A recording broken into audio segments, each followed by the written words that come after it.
Danny, my boy. What's up, man? What's up? Chilling. What's going on your way? Can you hear me? Yes, sir. Doing well. Figured I'd hop in while people are getting in here and walking to the gym, so There we I'll go. hop off as soon as I get there. Walking to the gym. How long of a walk is that? It's like right up the street, to be honest. It's not far away at Okay. all. Got you. Got you. Not bad near my neighborhood, so it's just a Planet Fitness. Nice. Nice. What's going on, man? Yeah. Um, What's on your mind? Nothing much. I started streaming a little bit. Nice. One of the things I wanted to start streaming is maybe discussing topics around dating. I think one of the things I wanted to talk about this went was, I don't know if you saw the video of the Marry the Nerd kind of thing that's blown up a little bit. I've seen response videos made to it, but I've not watched the Long original. story short, this woman kind of talking about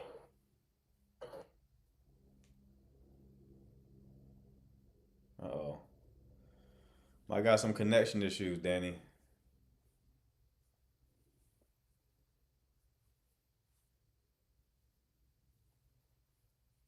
It went black. All right. We'll let Danny connect again. He lost the Wi-Fi connection. But if any other people have a question pertaining to dating and relationships, you can hit the button at the bottom of the screen with the blue and pink person. I'll bring you up. We'll talk about your issue. You can also drop your question in the chat. Just understand that callers get first priority. Okay. What's up, Mimi?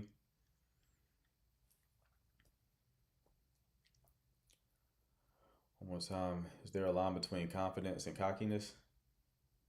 Sure, but you don't have to concern yourself with that. Not really. Not really.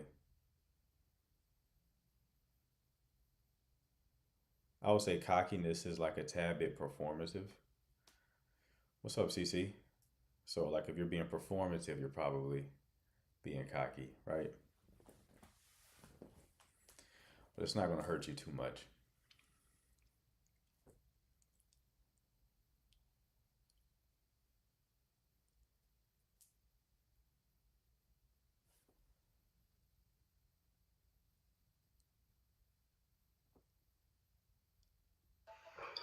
Hello. Hey man, What's going on, man? you remember me? I was talking about uh, love was hopeless and stuff like that. I do not. Um, so I was here the other time and I took your advice, and I did get a girl's number, Nice. but she ghosted me. So Okay, not so nice. yeah, so I don't know what to do now. How'd you get a number? Where'd you get a number from? How'd you meet her? I was in college and kind of walked up to her and I asked her how she was doing her day was. And we talked for a little bit. I was asking her what class she has. And I asked her if I could get her number. And she said, yeah. Okay. So at what point did she ghost you?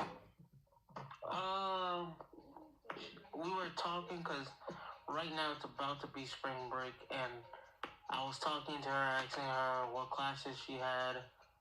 And when was she free if we could do something during spring break. And that was the point she ghosted me. Okay. Did you like immediately start texting her about plans to meet up? Yeah. Okay. So don't do that, right? Because you have to establish some degree of rapport before you start asking to meet up, right? So the woman has to like vibe with you a little bit first before she's open to making any kind of plans. Make sense? So you kind of asked her a question when you met her, and then got her number. Then when you got her number, you immediately was like, let's make plans over spring break, right? Now, likely she already had plans over spring break. People typically don't, you know, freestyle spring break. Normally there's a plan before spring break comes up, okay? So, but it's good that you took action. Now you just have to keep doing that. Like, this is going to be an iterative process. You understand? You're going to have to keep You have to fail forward. Make sense? Yeah, because, it's just that in college, it's, like, really different, because I don't know, like, when you were in college and back in the day, because I don't know what, but it's just different now, because it's either I got a boyfriend or I'm not interested. You know what I mean? I get it. You just gotta keep putting up at bats, right? What did I tell you when the first time you called? What advice did I give you? Um, what did you say, I'm sorry? What advice did I give you the first time you called? The first time you called, you said I should get into the gym. My pre-selection has to be higher. Right. You also told me that the second thing I had to do was just put myself out there more. Right. And then the third thing was just putting it all together, like how I dress and how I put myself out there. Right. So, I'm gonna add a third dimension to that, which is speak with more conviction, right? The way you're talking to me right now, it's almost as if everywhere you're gonna trail off. Like that's how you're talking. Like you're gonna trail off, and I have to really pay close attention to what you're saying because it's almost like you don't believe what you're saying, right? Now compare that to how I'm talking to you right now, with a lot of energy, with a lot of conviction, like I'm sure of myself, right? We got to get you there. Okay, so I should talk more like that. Like, Right. Right. Have a bit more energy behind your words so that you actually register because that conveys confidence, right? And it's going to feel unnatural at first, especially if you lived a long time with talking with more low energy, right? I used to talk similar to how you were when I was a lot younger, right? And people have to say like, "What? What'd you say?" Right? You probably experienced that yourself. So Yeah. speak with a bit more conviction. It's going to feel more natural. It's going to probably drain a bit of your energy, but over time, it will become your new baseline, right? And that's going to help you in every area of life, not just with dating. That's going to help you on job interviews. That's going to help you make friends, right? In your career in general, it's going to help you command more respect, help command the attention of the room. So that's something that you also want to practice a bit. And this may feel a bit overwhelming because we're talking about a lot of things that you want to improve, but you will improve in them faster than you think, right? Each one of these things. If you're not someone who goes to the gym a lot, you'll experience what is called newbie gains, which means when you first start lifting weights, you start to get results very quickly, right? When you pay more attention to how you are conveying your energy through your spoken word, that's going to improve relatively quickly, right? You can learn how to dress better in an hour or two of watching YouTube videos. This stuff can change drastically. And once it changes, you're going to experience women responding to you in a more positive light. Okay? All right. I appreciate it, man. No problem, brother. Just keep me posted, okay? No problem. All right. Danny, my boy, is back. I think I cut off. I think I know what happened.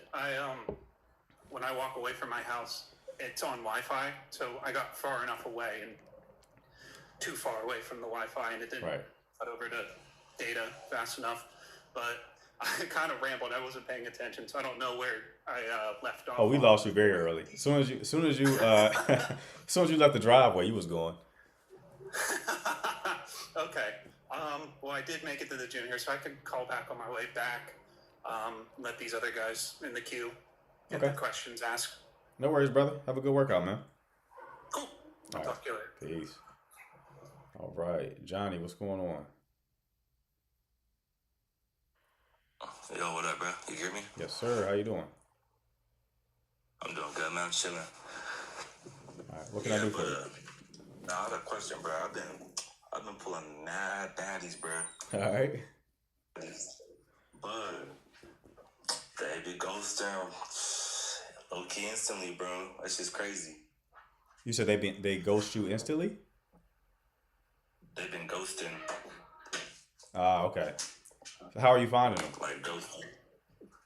So what? How are you finding them? How are you meeting them? Shit, just going out really, bro. Like bars, fucking clubs. I mean, I know it's not the best spots, but even just like, met a girl this weekend at the museum too, so I felt like that was a good spot. Still got ghosted, but it'd be like that.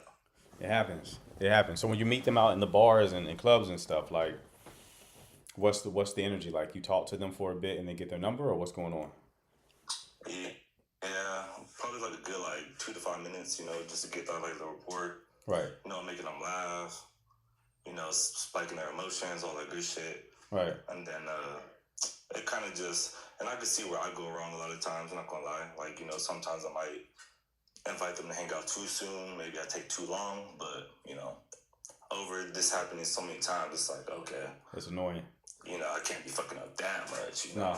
It's good though that you're pulling the badges though. Yeah, So you're doing something right. I think your strategy is off because, like, when you say bars and clubs, like the guys who really do well with that kind of stuff, man, they convert that night.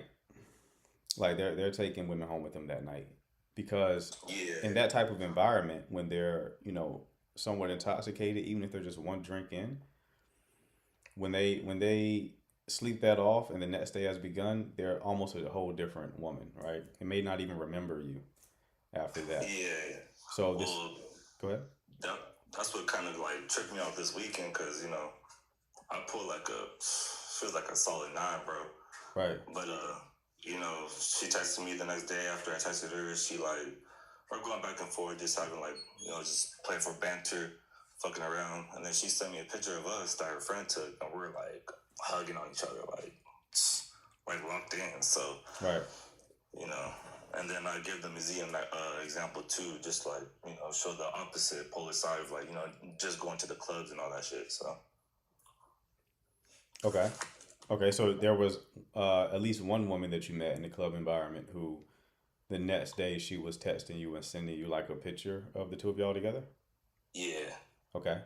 At what point did she stop responding to you?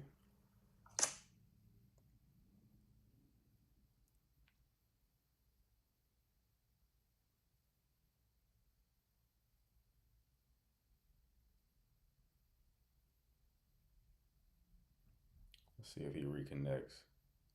Hopefully so. Fix this.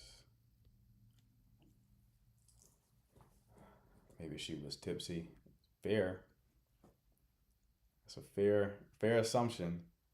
That's why I don't like recommend those type of environments when it comes to meeting people. How old are they? If he comes back, I'll ask. Sounds pretty young, early 20s. All right, give him about 5 more seconds.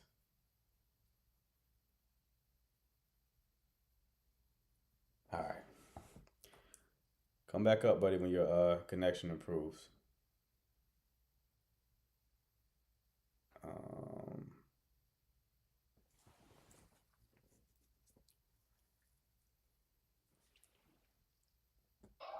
Hello. Yo, What's going on, man?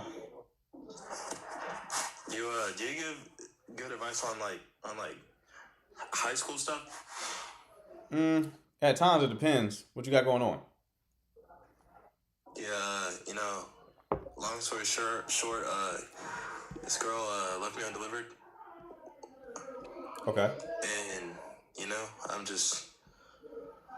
I like wish like I'm just feeling some type of way about it. I get it. We all been there. So how long have you known her? I've known her since homecoming. Okay. Which was about like mid-September ish. Okay. And she goes. Sorry. She goes to school with you. Yep. Okay. What's the energy like? Like, how frequently do you talk to her? Low key, it's been on and off. Like our situation, it's like super like messy. If that makes sense. How is it messy? Shit. Do you want me to like start from the top and like you can break it down? Yeah, give me everything that's important. All right. Long story short, we're talking. Everything's going, it's going well, and fuck, like my friend is like he like tells me like a lie, and like I believe it, and like I react emotionally, which is what I shouldn't have done. and this was really bad on my part. I blocked her. Okay. Okay. Yeah, And then what happened? and sorry about the background. That's my bad. Hold on, let me You're move real quick. You're good.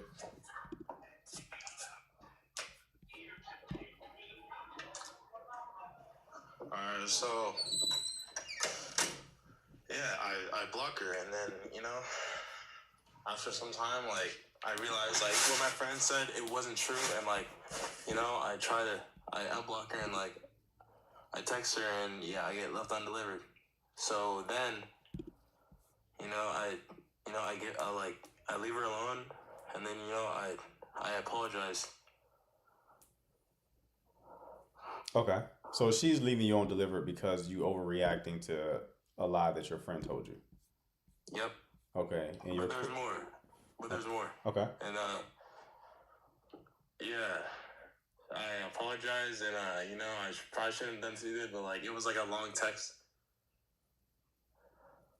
Okay.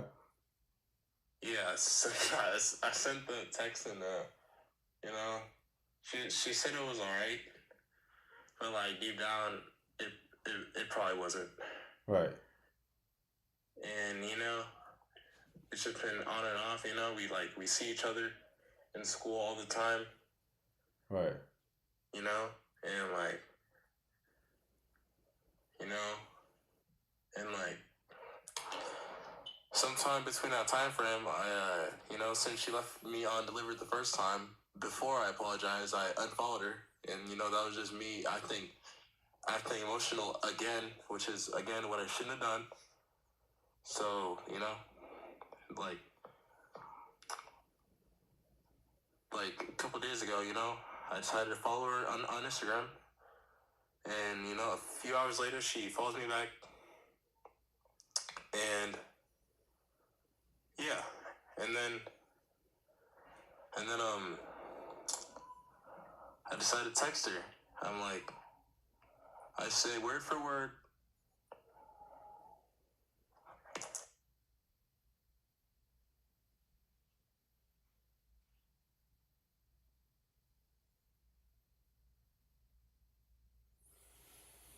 All right. 23 hours.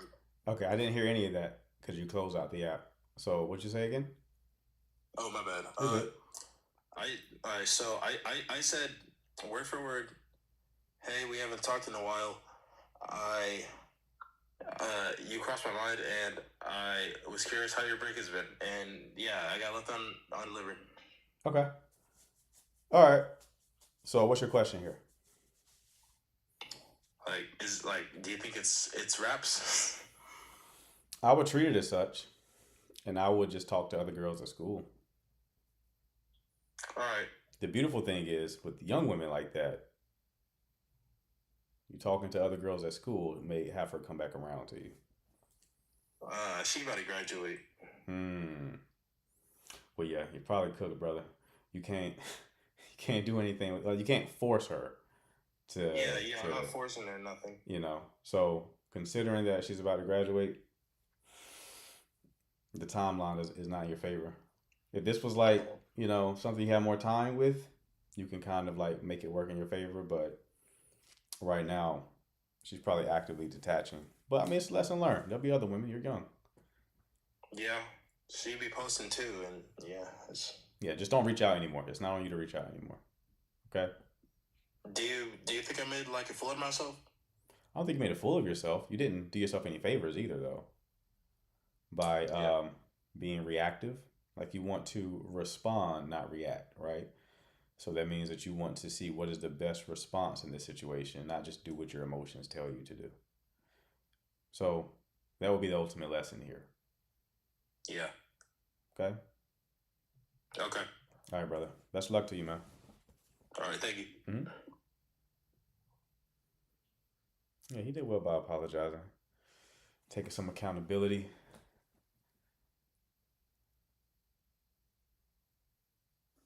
Hello.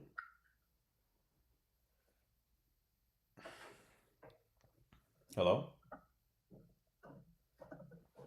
All right. Yes. How can I help you? So, I've been in a relationship, well, was 8 years, right? Okay. First solo, had 2 kids by him, and he always does this thing where he gets bored. I'm just gonna explain it how other brothers say it. He gets bored, leave, pack all his stuff, comes back, take him back, beg for him back. But it's been 8 years, and even today, I came home from the gym, but he was texting me, "Oh, how's the gym going? I love you. I'm glad you're doing stuff." Ooh, this I come home, everything's gone. TVs, everything, all his stuff, everything's gone. And it's like, what am I doing wrong? He has other kids. I talked to the baby mama. He'll be back. He always says, it's like, it's to the point where I can't even cry no more. Can't even cry. Because it's like, I'm so used to this. I don't even know what to feel like. And he blames it on me, but everybody else, you do so much for him. Like, I don't know what woman, like, I do more for his other 2 kids than he does. When he falls short and can't do it, I do it. His other baby mama don't even, because he has one other one, she doesn't even text him. She texts me. Like, their hair, I do everything. So what am I doing wrong? Like, why don't I deserve love? Why don't I, why leave me? Like, and he cheated on me before I took him back. He cheated on me 3 times and took him back. And it's like 8 years. Okay. What's your question here? My question is am I the reason, what's the reason a man keeps leaving and coming back? What's the reason, what causes him to just leave? Well, for one, because you're accepting it. That's a big one. That's the most important one. You're accepting it. Yeah. If I cheat on you, you don't leave. I'm like, really? All right, let me cheat again. I cheat again, you don't leave. Really? I guess. She don't care if I cheat. She ain't going nowhere. We don't choose what's best for us. We choose what's most familiar. On a certain level, you think you deserve this type of treatment. This whole drama that you're experiencing, as sad as it makes you, part of you likes it. Or else you wouldn't put yourself through it. I just want him to love me. I that's the only man I know is him. Yeah, that's going to be your downfall, beloved, because he's certainly not changing. 8 years, this is going to be the rest of your life, right? And if you keep this up, you're going to be on your deathbed being like, damn, I could have actually experienced real love, and I instead chose someone who just treated me piss poor for all those years, right? If you say you have kids, right? Do you have kids, or just he has kids? The only kids I have is with him. He's my kid's father. Okay. And you have a girl? A boy and a girl. Okay. If your daughter was in this exact same situation, what would you tell her to do? I mean, she wouldn't be in that situation. I would tell her if he left once, why take him back? But here's the thing, beloved. You say she won't, but guess what? Kids don't listen to what you tell them. They watch what you do. And what you're teaching her is that's exactly what you're supposed to do. Is stick with someone who treats you like that. People who have children out of wedlock try to tell their kids not to do that, but you can't really tell them not to do it if you did it. What? Right? So kids learn from what their parents do. So if you want her to do better, it starts with you doing better. Yeah. Okay? Just sucks, cause I don't know what I could and I should have known. His first baby mama told me he left her, so I was like, he leaves everybody. I'm the first. She said I'm the first one he was in a relationship with that. It's been so long, but the amount of shit I went through, it's because he plays this whole victim I come from a home, no one loves me, no one cares about me, so that made him love me. I made me want to love him more, but I don't know, maybe he's manipulating me. Yes, 100% manipulation. You're weaponizing your empathy. So I'm sorry you're going through it, love, but at a certain point, you're choosing it, right? It's Yeah, like a fool me once situation. It's like, okay, but if it's consistently over 8 years, you're choosing it at that point. So you have to make another choice. The tears aren't going to help you, all no. right? The only thing So that's going to what help you makes is a a different man do decision. that? What? That's my question. Why be like that? Why drag somebody along you don't want to be with? Well, it's not necessarily they don't want to be with you, it's that they want access to you and you don't require better treatment, so they're going to treat you like that, right? And there's no need for you to try to figure him out because that does not change your situation. The only thing you should be focused on is how to rid this person from your life, not let me figure out why they're doing it. Even if I could magically give you an answer, it doesn't change your situation. Yeah. Okay? So the end of it is just to move on, pretty much. There's literally nothing else. You have two options. You either move on, heal, do the work, figure out why you put yourself through this, right? He's not putting you through it, you're putting yourself through it, right? So you either leave and figure that out so you can be in a better situation in the future, or you stay with him, teach your kids that it's okay to stay with someone who treats you poorly, and then you become miserable in the process. Those are your two options, and those are the only two options you have right now. I appreciate that. Thank you. No problem, love. Best of luck to you. Thanks. Crazy thing, she looked like Pressure from the little profile pic. Well, you can easily find somebody. It's like, but you got to work on yourself first, love. What's going on, bro? Yo, I'm back. Can you hear me? Yes, sir. Yeah, no, I was saying earlier, but yeah, just been pulling shorties and shit like that. Everything's cool. And Right. then, yeah, they kind of just ghost a little sooner than I would expect. But, and I mentioned earlier, like, yeah, a lot of them recently been out the clubs and all that stuff. But even just like in just normal interactions, I go snowboarding. So I meet a lot of girls at the mountain. Like I said, the museum, I met someone, and it's Nice. still kind of like the same results. So, Okay, so if you're getting ghosted a lot of this is going to be your text game. So like when you start messaging these women, like what are you saying to them? I do see that, like, my problem is I do kind of like match their energy a little bit. Like, okay, I feel like they're feeling the conversation. I try to, move it forward. Try to hang out, whatever. But as soon as you throw out that hang out, how it goes. It's just, Okay, here's the macro. I have a whole ebook on texting, but I'll just think very macro right now. So when you first get the number, you start messaging them. You want to establish some rapport. Okay. Yeah. Good line for you to use is like just to convey what I'm saying is let's say you meet someone at the mountains, right? Yeah. When you text her, be like, "Hey Tiffany, this is your ski crush, Johnny," right?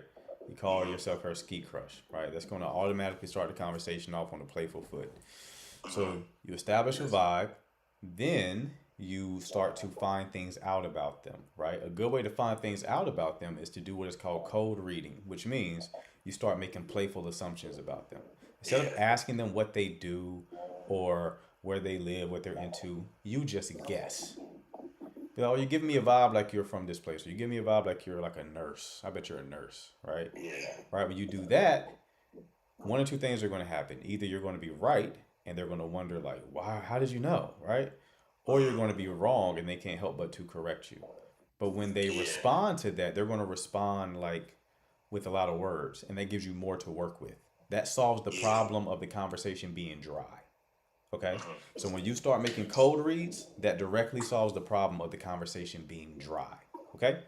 Now, before you don't just ask for the date, do what is called a soft close. This is a sales tactic. So a soft close is going to be you just put out the idea of going on a date instead of like trying to have a very clear, concrete plan. So you could say something like, "Oh, you're cool. We should probably grab drinks or something sometime soon," right?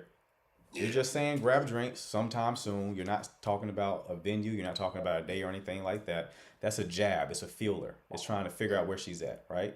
If she responds positively to that, that's your green light. Like if she says, "Oh yeah, we should," That's your green light. Now you go ahead and you set up logistics, and you do that by saying like, cool, what's your schedule look like over the next week or so, right? Try to get her free days, and you lock in logistics that way. If she doesn't respond positively to it, or she dodges it, one or two things is going on. Either you have to build a bit more safety with her first and rapport with her first before she agrees to go on a date, or she's just a time waster who just wants to test all day and has no intention of meeting you out. Yeah, that's the thing right there is like I kind of like I'm pretty good at like not just dwelling on one girl. Like okay, Right. if I'm not getting she's not trying to hang out, she's not trying to hang out. I'm not gonna keep trying over and over. Right. But then at the same time, it's like I feel like every time I do meet that girl, it's like the situation changes. Like okay, I did all this right, but then I fucked up right there. I did all this right, but I fucked up right here. So it's like I'm trying to figure out, is it like how do I say it? Basically, like, am I tripping for thinking like, oh, if they really just wanted to just see you, they would make it easier for you, or do you really have to hit every step correctly? I get your point. It depends, man, because it's like if you're saying that you're approaching these women, they look as good as you're describing. Yeah, You're not the only one on their phone, more than likely.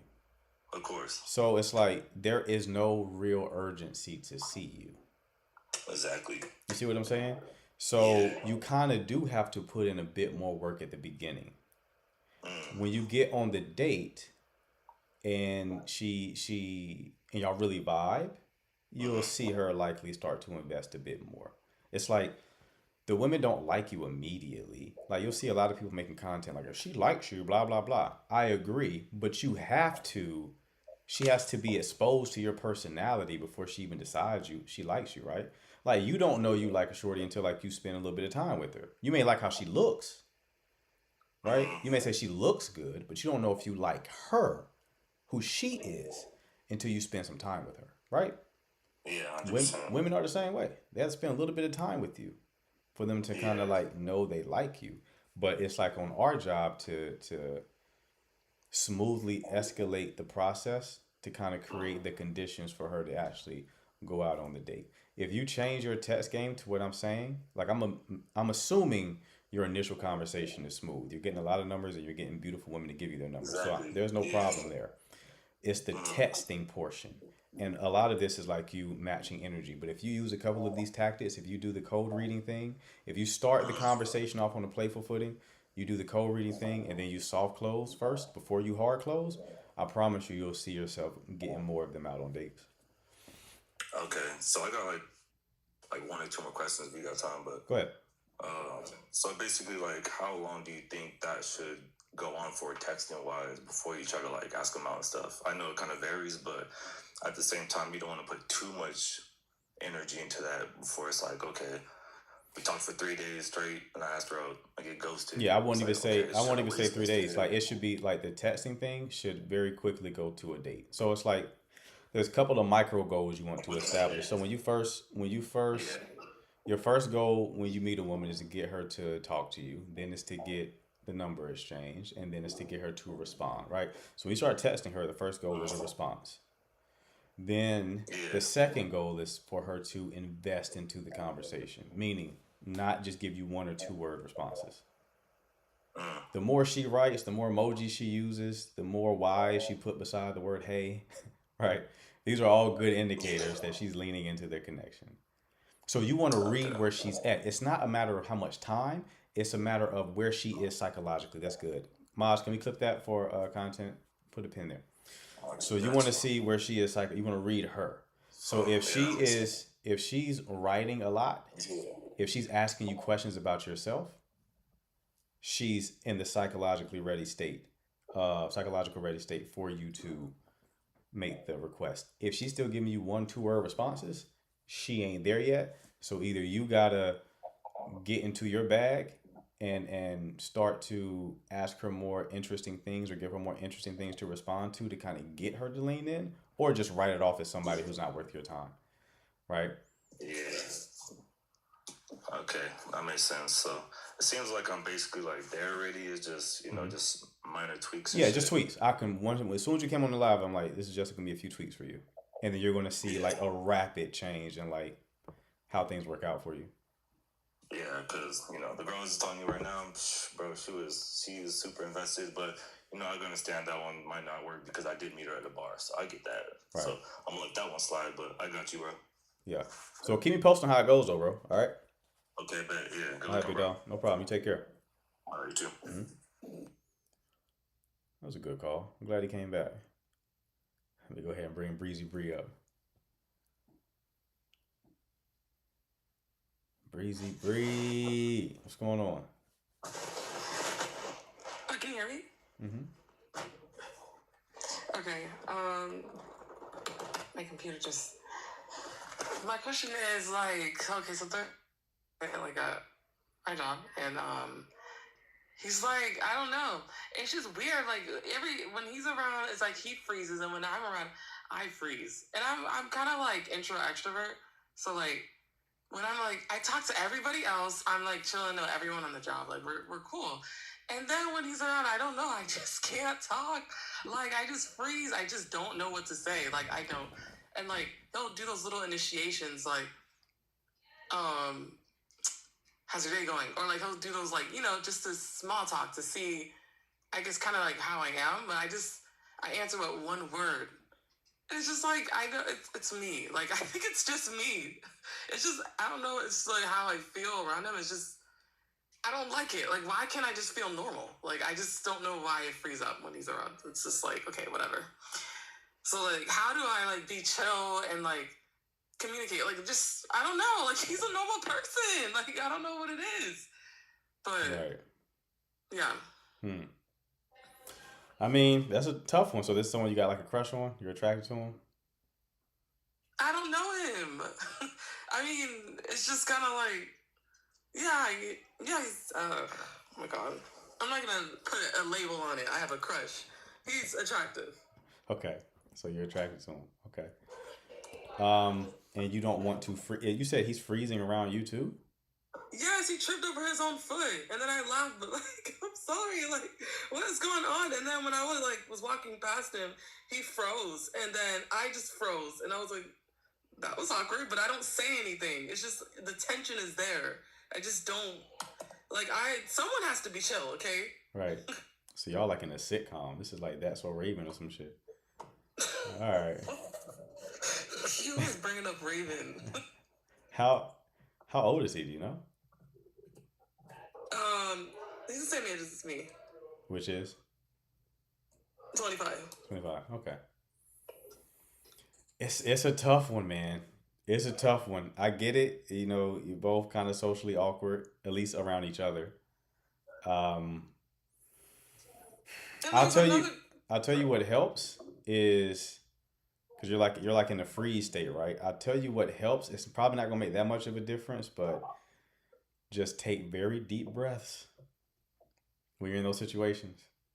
Because when you kind of like get anxious and stuff like that, your breathing naturally becomes more shallow. And you can override that if you start taking like deep belly breaths. That may sound like it won't help in this situation, but it will to a degree. It'll help you not freeze up so much, but it's still on you to create some sort of conversation. So you're still going to have to do a thing that scares you if you want, to create some sort of conversation with this person. Yeah, it's just like I speak to everyone like chill, like no problem. And then when he's around, I just one word like yeah, cool. But Right. it's because I don't know what to say. Like I feel like I'm being analyzed, or if I talk, I'm overstepping it. Right. If that makes sense. Right. My style in situations like this is just to call out the elephant in the room. I'm good for that. You notice we kind of freeze around one another a lot. Yeah, we do. I guess. Right, that's some shit I would do, but you don't have to do that. But if you want to create some sort of connection, then it's like you may have to, lean in a little bit, say something to them. All right, just call everything out for how it is. That's what I do. Don't get too like aggressive with that, right? But it's a good way to create conversation is to speak to a shared experience. If you don't know what else to say, speak to a shared experience. If you're someone you want to talk to and you're all on a long line, be like, this line long as shit, ain't it? Right? it's a great way to just ease into a conversation. It's like this is a experience both of us are currently having, and it's a good entry point into a conversation. So in your situation, a very awkward thing is occurring, and it's like Yes. you call it out. You call it out. He's probably going to immediately laugh and rub his neck or something, and then y'all could just kind of it will immediately ease tension if you just call out the thing that's causing tension. Okay. Yeah. All All right. right, I'll try that. All right. Because and there's this other girl that works there too, and she's just like they just chat like normally, and he like gives her eye contact, he talks to her, but every time I talk to him, he won't look me in the eye. Yeah, He won't look me in the eye. because both And of I'm y'all, like, both of y'all are very attracted to one another. That's all that's happening here. He's very attracted to you. You're very attracted to him, and now y'all just being an awkward, nervous wreck around each other. yeah, he won't. How is that if he's not looking me in the eye? He's afraid to. I was about to say a scared like Chucky from Rugrats. I'm a scared. He's afraid of looking at you in your eye because that's too intimidating. Because he's very attracted to you, you make him nervous. Look, I'm not trying to be in the Lululemon here. I don't think that's the case, but okay. Like you said, just call everything out for how it is, right? Or Well, call try to- this out because I feel like you're gonna take that too far. But yes, call that is a tool in your tool, a social tool in your tool belt if that's what you want to do. Okay, I'm gonna try that. All right, love. Keep me posted, okay? Okay, thanks. All right, Breezy. Someone said don't make it weirder. We're gonna see. Suspect, what's going on? Yeah. Okay, so I'll give you like a little backstory. So I went to like a club. So it's my first year at uni, right? Right. I went to the club, probably like two weeks ago, Okay. and I met this one girl there. And then like we kind of like hooked up a little bit at the club. Okay. So then fast forward, I sent her like 2 texts different times, but they were like they're excuses, but they're like so valid. So I was like, it's chill, right? Mm-hmm. But then third time, which was like 2 days ago, I sent her a text because she kind of like gave out her cards. Like I knew her cycle because she texted me, right? So I knew like it was like motion time, right? Mm-hmm. So I texted her, and she basically said like pull up because she's got a little like function, right? Mm-hmm. She's helping one of her friends host a party, but anyway, I pull up, and like long story short, I stay the night and I crush her, right?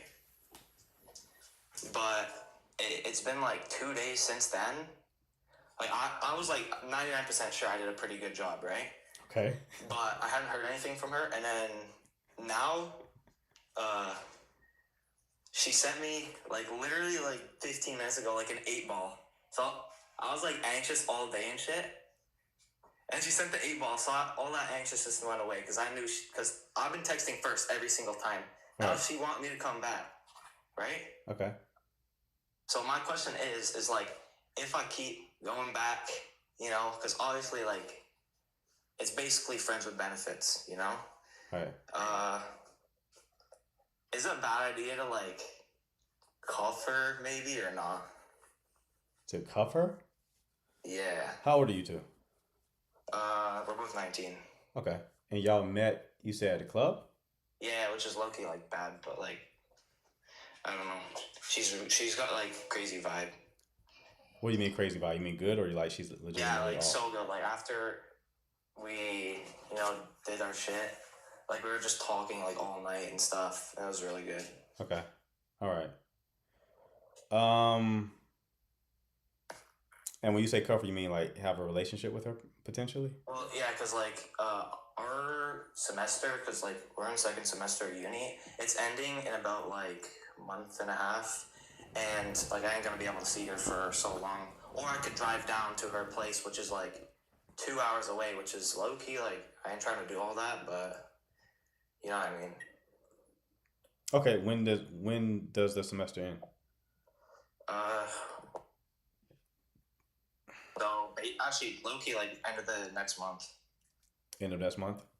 So like I can only see her like 2 more times because we already talked about like I'm already gonna see her like on the 13th. Mm-hmm. I want to see her before Easter, right? Mm-hmm. So 2 more times I can see her, and then it's like I'm fucking blue balled the whole summer break. You know what I mean? Right. Okay. I mean, if you want, bro. If you want, like, No, but I don't like. I don't know if it's a good idea to even like mention it because I might like. certainly not yet. Oh yeah, obviously not yet. Like if it keeps going well, but like the thing is like I'm not trying to also fuck up what I got going. Right. So don't mention it. Alright. It's not gonna hurt anything. You only hurt something by mentioning it. So wait until like you see if there's any signs from her that she's like leaning in more. That's her trying to see you more, right? Her starting to ask if you see anybody else. Those type of vibes is gonna make that's gonna be an indicator that she wants something more serious. When you start seeing them signs from her, then you can kind of like progress into more serious territory, okay? But until you see those signs, I wouldn't risk it. Okay. Also like Can I step in right quick? yeah, go for it. Go ahead, boss man. Yo, you better go get you some. You better go wrap you something else up, because right now she's just playing games, and she has an advantage over you right now, and right now she has no respect for you. Okay. Yo, Hold on, big dog. I don't We're think starting to he's get talking about the right thing. yeah, we're starting She has no respect for you, bro. starting to get a little too. What are you mad for, big dog? Like, I think he must have went through a situation. You're giving him flashbacks right now, some shit he went through. But like I said, bro, if people are batshit crazy, man. People are batshit crazy. Okay, so as I said, right, if you want to, you're 19, man. Like you gotta live a little. Would I say cuff? The only way I would say don't cuff is only because you just met her, right? So you don't even know her for real. So I wouldn't even be thinking about cuffing right now. I would think about like, Just keep going. yeah, just keep doing what you're currently doing, and then if you get to a place where you're like, oh, I really like Shorty, and she's giving me signs like one that she really likes me, and also that she might be good material, right? Then it's like, all right, then move there. I wouldn't just crack once and be like, that was so nice. I need seconds. I need the cuff now, right? You're overdoing it. Just just pace yourself, man. All right. Okay. Also, like I was talking to my friend. This is one extra thing. Like, apparently, I didn't know this. I didn't know this was a thing, but like I was like kissing her on the forehead a lot, and apparently I searched it up after because she kept calling me like, she's like, stop it. You're so dangerous and shit, right? Right. Because apparently that's like code for, fuck buddy turn into a relationship. So Right. I didn't even know that. I didn't even know I was doing that. Right. So I don't know. Yeah, don't what do that. Don't do that if you don't if you don't want something serious. So leave this whole area alone if you don't want nothing serious. All right. Yeah. Okay. That's a good move. All right. I appreciate you, bro. All right, big dog. Let me know how it goes. I will. Easy. All right. Buddy was heated for no reason. What was that about? Oh boy. Janelle, what's going on? Hi, this is Hi. my first time actually kind of conscious, but anyway, I'll try to give you the background. So, 2 years ago, I met this guy online and we just hit off right away and we decided that we're gonna meet. And so, after a while of talking, I agreed to meet up with him in person, and then after that, I took a chance of,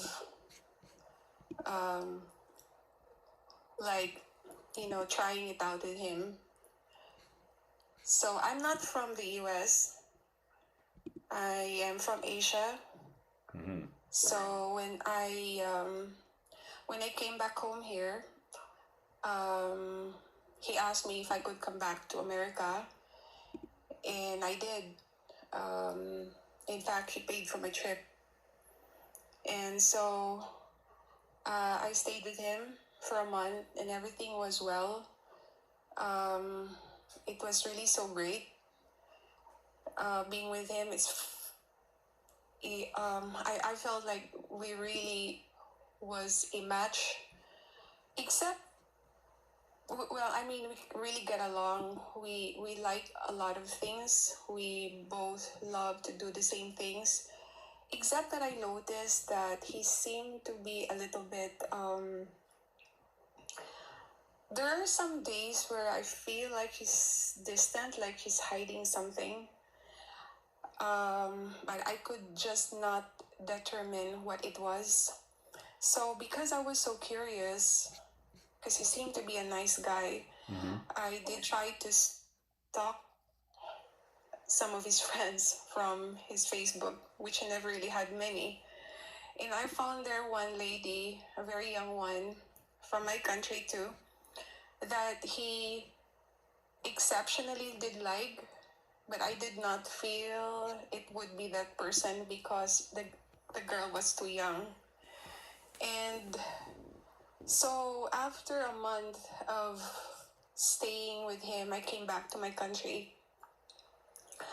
And I noticed that he was never very engaging anymore.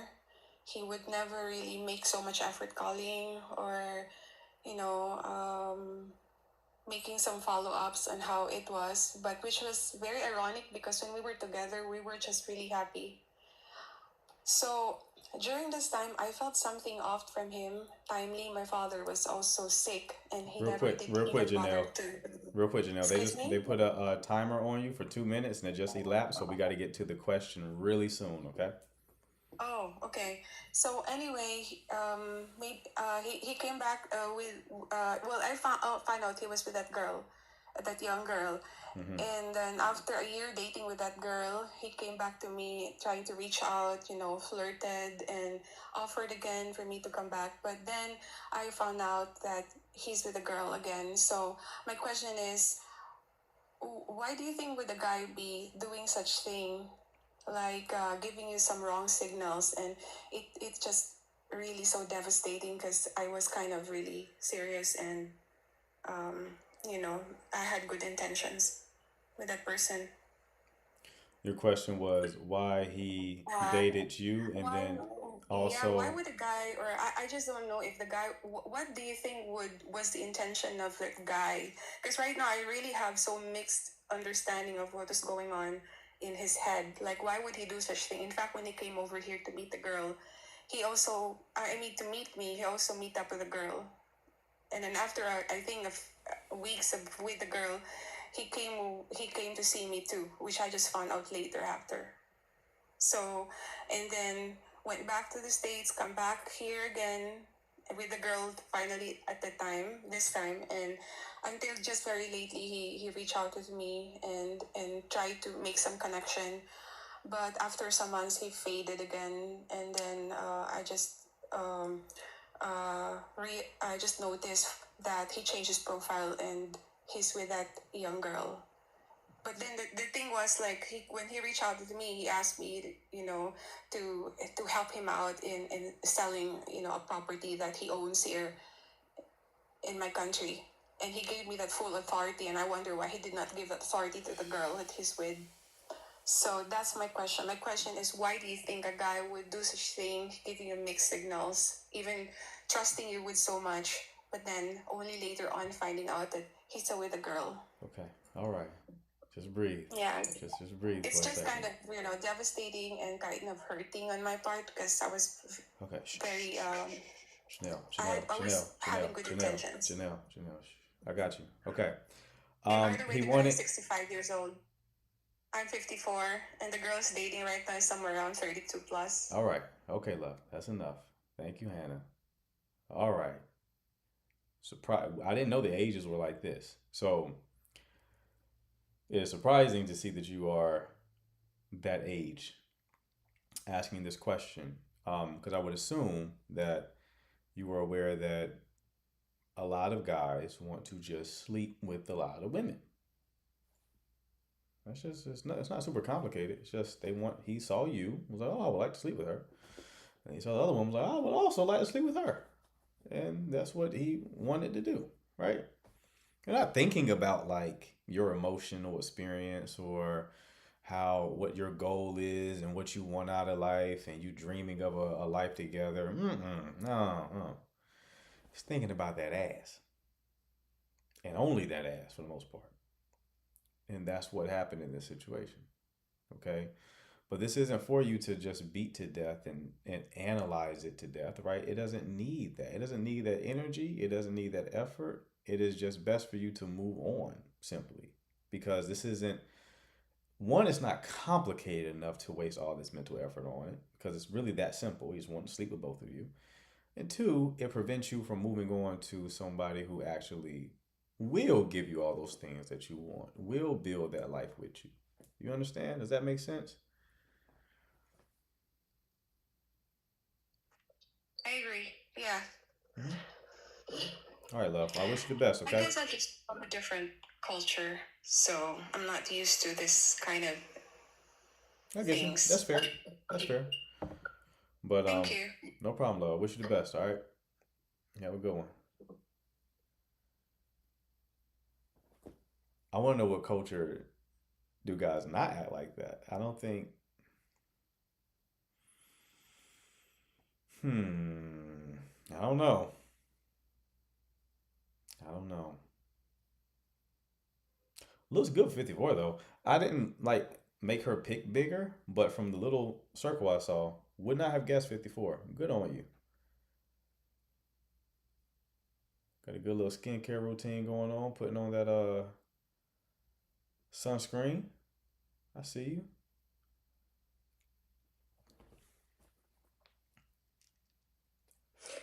Hello. Oh yeah.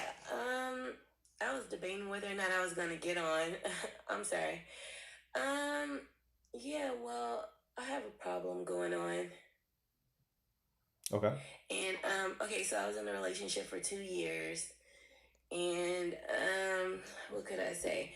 Just recently, I would say last month, me and my dude got into it. We was at a bar, and some woman kept walking up to him, and he didn't introduce me to her, and I told him I started feeling disrespected, and then he was kind of like dismissive or whatever, and he started saying to me, "This is why I don't like coming out with you, because you know you always drama and you want to start stuff and things like that." And then on the way out of the bar, we start arguing, and then I'm not gonna lie, I started being disrespectful. Like as far as saying is like, you know, he wants to sleep with anybody. Because my friend was there. She was there too. And she was like, yeah, he was very disrespectful and things like that. And then me and him continued to argue. And then I started to, you know, be disrespectful and things kind of escalated. Okay. And then it's like we lived together. But ever since that incident, I'm not gonna lie. Oh my God, I feel embarrassed saying this, but I slapped him. Okay. And yeah, and he left that night, and he hasn't been back home since. But we talked, but we still like at odds. All right. So what's your question here? My question is should I just move on because he's saying that, you know, I was wrong and he's not taking any accountability, and it's like I still do want a relationship, but he's saying that since I, you know, physically put my hands on him, he don't want to be with me anymore. Oh, what? Okay. So yeah, I will move on for sure. Okay. Yeah, I'll move on, and you got to rectify the issue of you putting your hands on people, right? That's just no quality man's gonna put up with that. I'm not even saying that he was quality, but like if he will be the best you can get, because you know any kind of quality guy like that's something that they're not gonna tolerate. So definitely got to unpack that and see what made you get to that place. But yeah, if he tells you that he doesn't want to, that was your first time doing it, and his response was like that, then he probably really does have that boundary. For real. No, I mean, this sounds even worse, but it was maybe like my third, fourth. Yeah, you gotta really handle that, love. You gotta Yeah. really handle that, because you're gonna hit the right one wrong one day, and your TikTok won't be active anymore. Yeah. So you gotta be No, careful. I mean, well, you know, I mean, it's no excuse because I have been dealing with, you know, a lot in the past, which is no excuse. But it's not. I mean, I didn't tell all of my business, but it wasn't just the situation at the bar. It was like things escalated, and I kind of snapped, but yeah. Yeah. Yep. And so, and like all of his things are still here. He's been asking me for it. I told him he's not getting anything. That's also part of the problem. So you gotta Yeah. really handle that. Okay. Yeah. All right. Best of luck to you. Okay. Well, thank you. No All right. problem. Bye. All right. Nathan, what's going on? What's going on, big dog? Chilling. What can I do for you, bro? I'm gonna cut a long story short. So I just got out of like a 4-year relationship a couple months ago, right? And I'm starting to get back into the dating. Okay. What happened? Was he muted? Okay, there we go. Oh, I never unmuted it. What's good, big dog? What's up, Chief? Alright, long story short, just got out of like a 4-year relationship a couple months ago. I moved on from that. She did me dirty, blah, blah, blah. Starting to get back into the dating scene. And I'm talking to this one chick I knew from high school. I'm 23 now, same age. Couple years, 7 years have passed since I talked to her. And we're kind of like stuck in a situationship type of deal. Like where she doesn't want to fully commit, I think, and I want to commit. And I'm stuck between a rock and a hard place right now. Like, this is like my first time actually like giving like my all since that 4-year relationship, and I don't want to, just give up on this girl I'm talking to now. You know what I'm saying? Right. Okay. So what's your question? Should I pursue this or no? Like, is a situationship worth it in the end? You think? How long have you been single after the 4-year long relationship? Maybe like a year. Okay. And how long have you been dating the woman from high school? We're not even dating. Talking like maybe 5 months. Why are you not dating? I mean, like when I say dating, I mean going on dates. Oh yeah, 5 months though. Okay, so you've been going on dates for 5 months. How did you reconnect with her? I just messaged her on Instagram. I was like, yo, it's been a while. Like alright. So everything was going smoothly. Like when I messaged her, DM'd her, we hung out mad times. But last week, we had like a fight. Cause like, yeah, we're not dating or in a relationship, but like she'd be going out to bars, she'd be like doing all that single shit basically, you know what I'm saying? Mm-hmm. And I don't mess with that kind of stuff. And I haven't really voiced my opinion. So last Sunday, we got into an argument and I kind of tweaked on her. And she told me like she got to pull back and stuff and all that. Okay. How old are you two? I'm 23. No, yeah, I'm 23. She's 24. Okay, that makes sense. All right. And how frequently were y'all seeing one another? About every couple times a week. Okay, a couple times a week. Did y'all date in high school? Yeah. Like, were y'all boyfriend and girlfriend in high school? Yeah, we were. Okay, so it's an S then. All right. How long did y'all date in high school? Couple months, maybe 4. Okay. All right. Core problem is you don't like being alone. Yeah. So you're trying to force a relationship with somebody. That's the problem.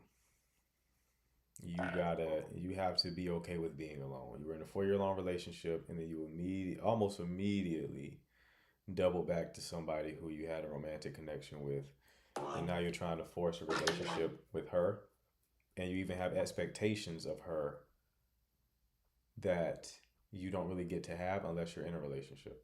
So y'all are technically just dating, right? She's free to go out to bars and clubs if she wants to, and you tweak on her.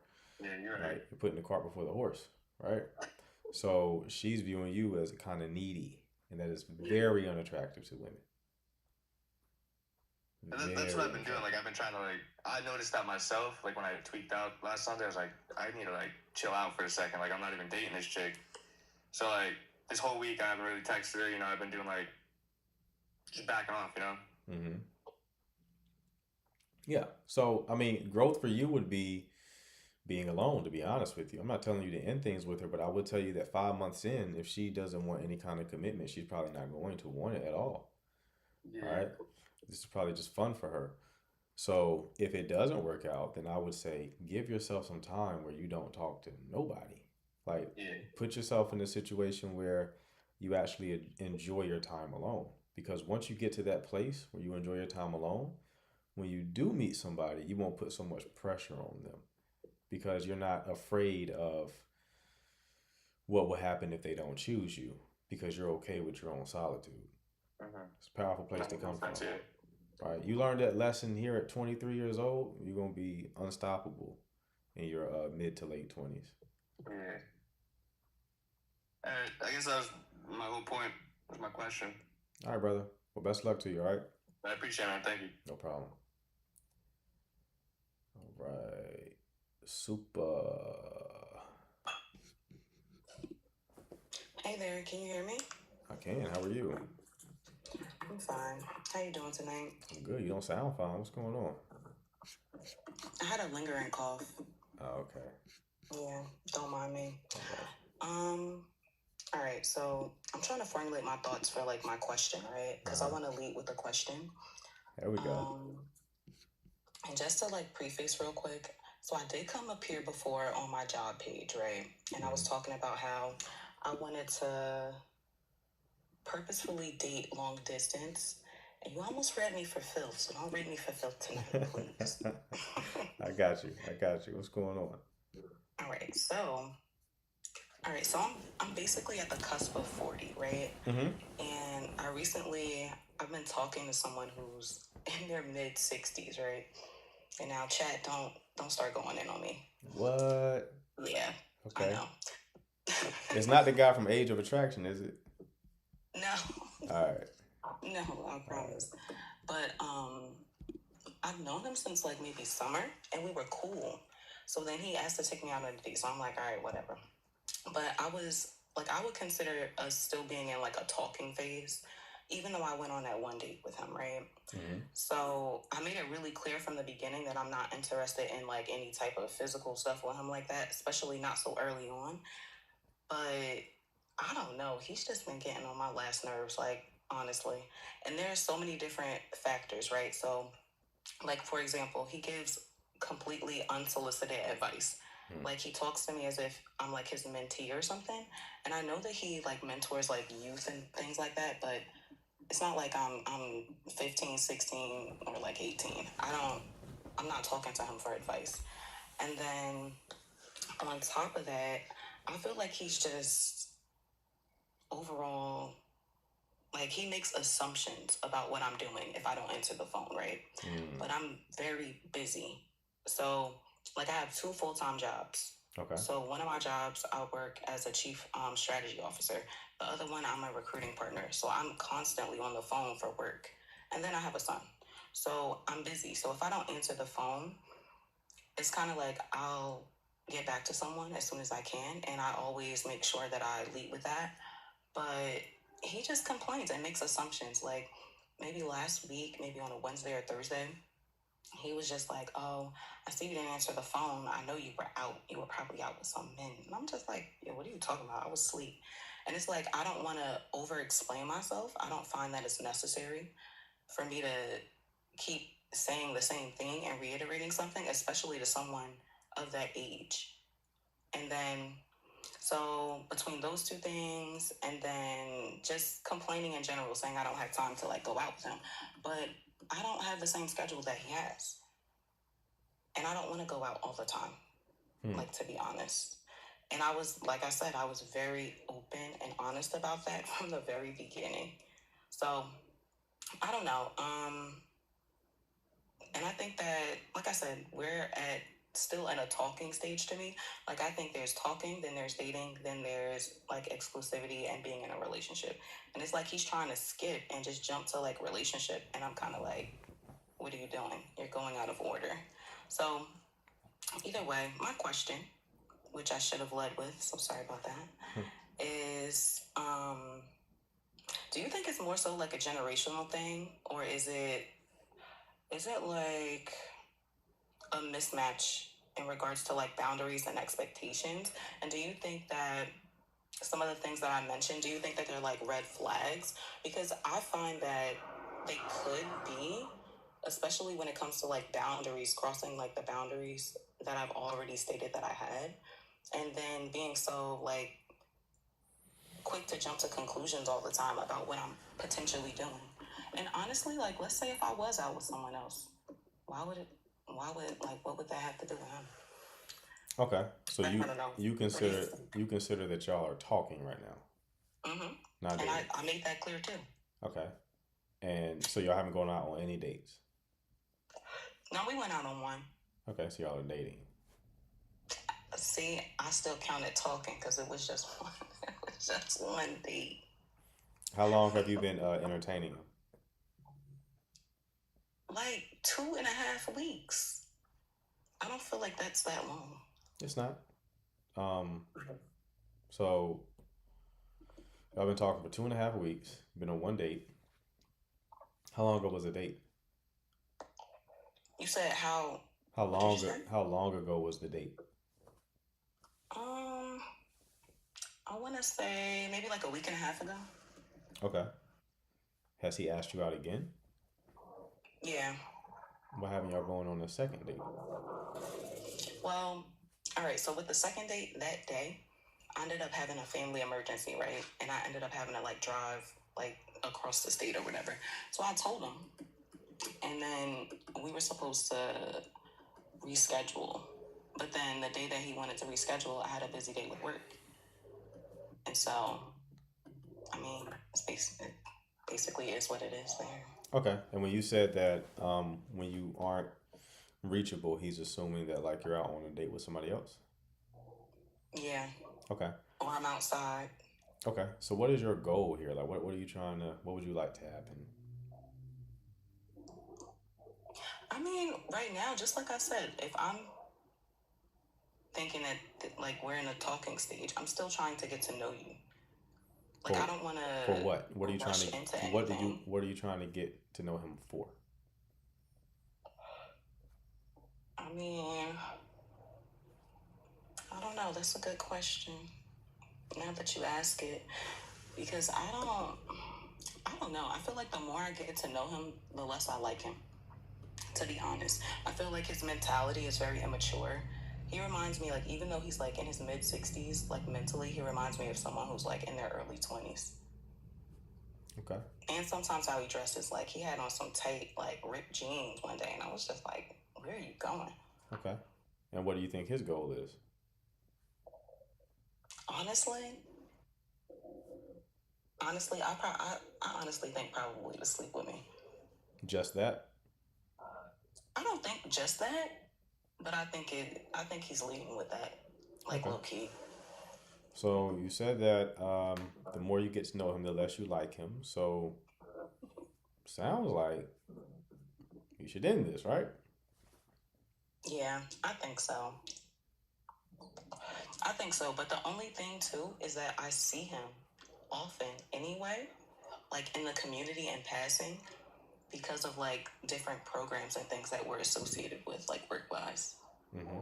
So it makes it weird because then, like for me, I don't have a problem with like setting the boundary. I can literally just ignore him, like moving forward if I didn't talk to him. But I also like, I don't know. Then I feel like a little strange about it because I feel like he's an elder and I try to show respect to my elders, but it's just kind of like this is a different situation, if that makes sense.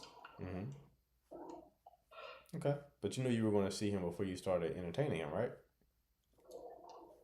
No, not really. It was just it turned into like one of those "what are you doing here" type of situation. Okay. That's fair.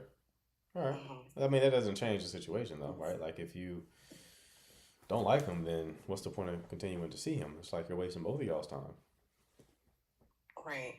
I mean, but he was cool. Like I could see myself being a friend with him, but I'm good off all that other stuff. Okay.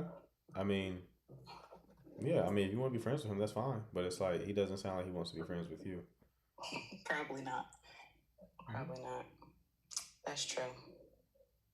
No, I appreciate you. I appreciate your insights for sure. No problem, love. Best of luck to you, all right? Thank you. See you Mhm. later. All right, Access, what's going on?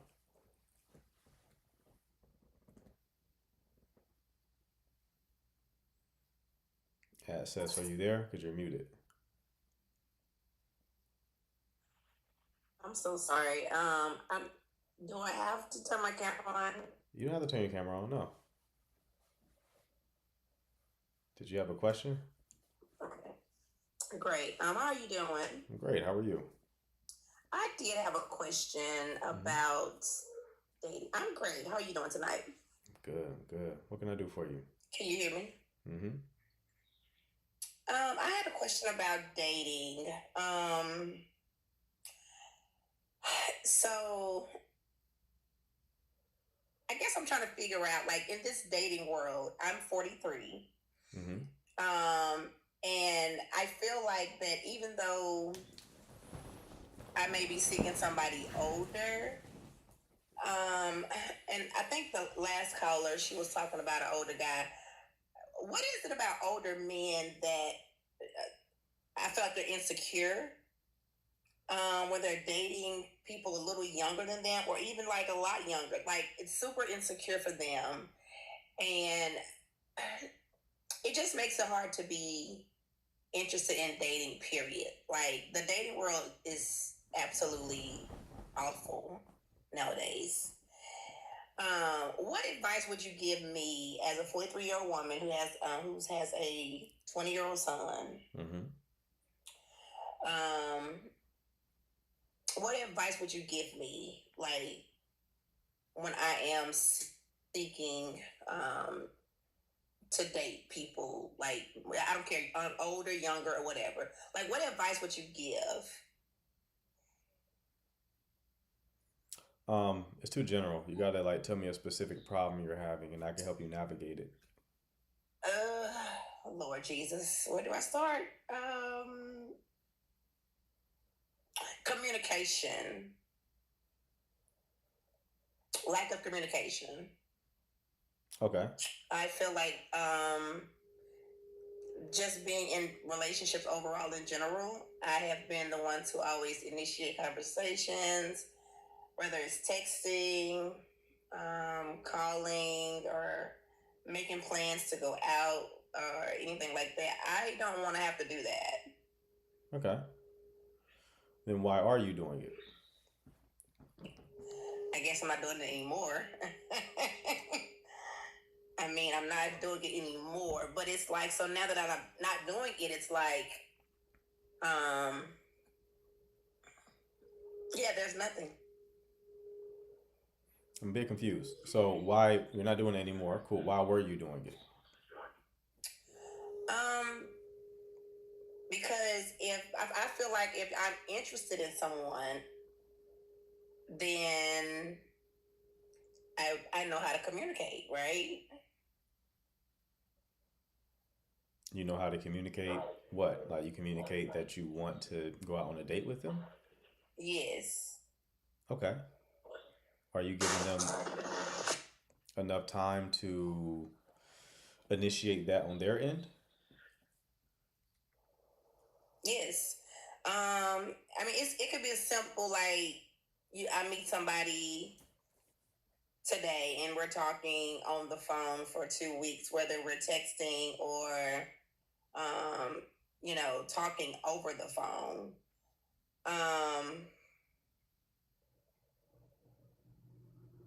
I just feel like that it's always, and I don't want to say it's always the woman, but it's always myself initiating things, and there's no like reciprocation.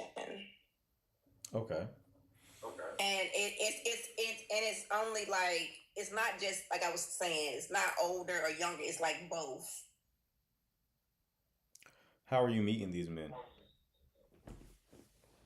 Well, I'm not gonna lie, I have been on a dating app recently, and it's been super sketchy. What dating app? Facebook. Mm-hmm. Yep, knew it was coming. I could hear it in your voice. You using Facebook dating. Let's not use that. That's not what you should be using. So what I would advise is for you to, one, never be the person who's initiating any kind of date. Okay? If you give guys a week to ask you out, if they don't ask you out within a week, you just move on. Okay? Second thing is I would not use Facebook dating anymore. It's not a good place to date for you.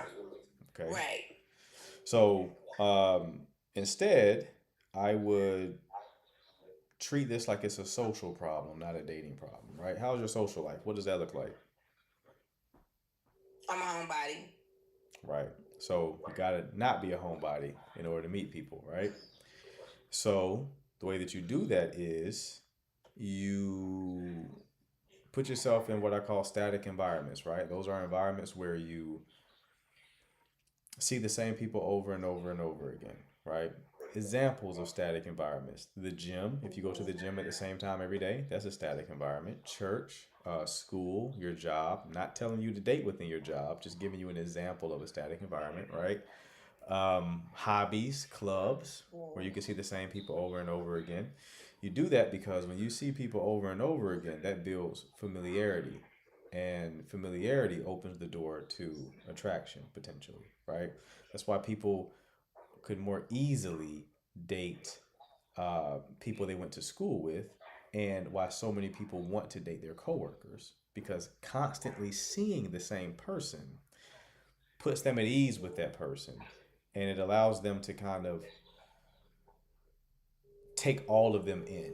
So someone who they may not have been initially interested in, through being exposed to their personality over and over and over again, they may start to develop some degree of feelings for them or interest in them, right? You've probably had that experience. You work with a guy, went to school with a guy who, when you first met him, you weren't that interested. But then after he made you laugh a few times and y'all talked a few times, you were like, oh, I actually like Johnny, right?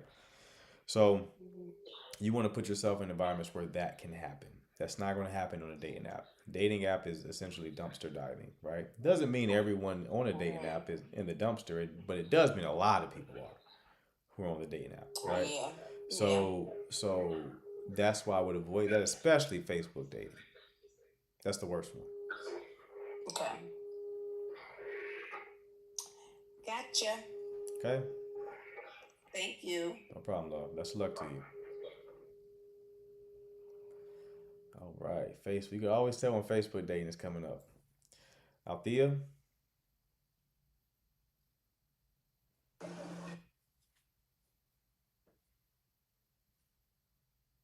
Althea, are you there? Because you're muted. Why is Facebook the worst one? Because it's Facebook, love. Come on. It's Facebook. Who you know under the age of 40 who constantly uses Facebook?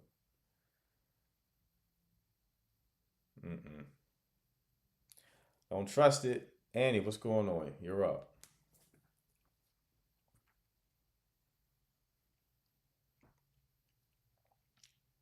Annie, you're muted if you didn't know.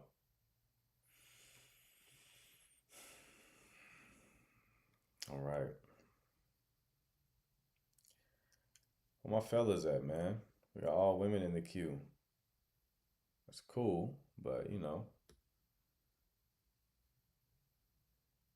want some variety as well. I know people meeting spouses on Facebook. Yeah, you can whoops. Damn it. Mac, what's going on? I'm doing good, brother. How you doing? Good. What can I do for you? Alright, I can stay mute, and anytime you want me to talk, then I can talk. What can I do for you, Mac? What did you call in for? No, I was just listening to the live. It says dating and relationship question and answers, so I was gonna basically like put like 2 cents in, but I don't want. Gotcha. Okay. Agbansi?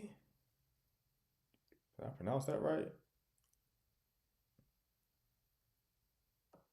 Hey, hi. Yes, actually, you pronounced it right. I'm really surprised. Wow. Good job. I deserve a reward or something. What's going on, love? Okay, well, I feel like the 40s are in the building today. So I am to a lady in her 40s, recently divorced. Not recently, it's been about 2 years. And I spent a lot of time just, being comfortable with myself, being happy with myself, and rebuilding. And so now I'm jumping, or kind of jumping back into the dating scene, and it's a little different. It's a little disappointing. Right. And I really don't know how to navigate it, especially since I'm very different. As far as like my values, my spirituality, how I see relationships is different, and so I'm very unconventional. And I don't know how to my question is, how do I express that for me, I can't be tied down in a relationship, because I have a lot of business that I'm doing, and the business that I do is purposeful, right? It's very purpose-led. Well, you the one who was asking, like, how can I let people know that I don't want a certain relationship dynamic? You just want like partnership? Yeah, that was me. It was me. Because when I think about a relationship, I think about less of me just being committed to one person. Okay, that's fine. But then there's all these ancillary, things that you have to do, that you have to sacrifice for that person. And I can't lend my energy like that. But that doesn't mean I deserve to be lonely or don't deserve to have like meaningful connections. I'm not a casual relationship, situationship type person. So how do I express that to somebody new? Because what I see is, when I say that, they think, okay, situationship, or, friends with benefits or something like that. Yeah, that's what it is. That's what it is. You're using poetic language to describe a situationship. I've seen this when I've dated within the poly community briefly. They do the same thing. It's very prevalent within spiritual communities. They use poetic language to describe dynamics that already exist. It's their way to kind of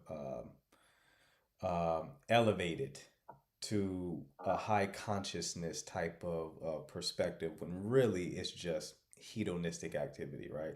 You really want like a connection where there's no kind of expectations. So you want to essentially have your cake and eat it too. You want a connection, but you don't want the expectations to come with connections. You want someone who's available for you when you want them to be available, but you don't want them to have any expectations of you.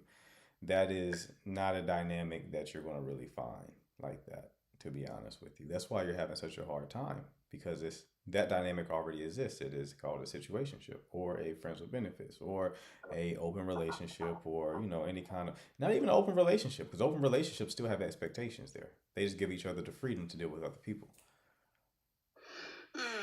I mean, I see what you're saying. I didn't think of it in a way of not having any expectation. Like I didn't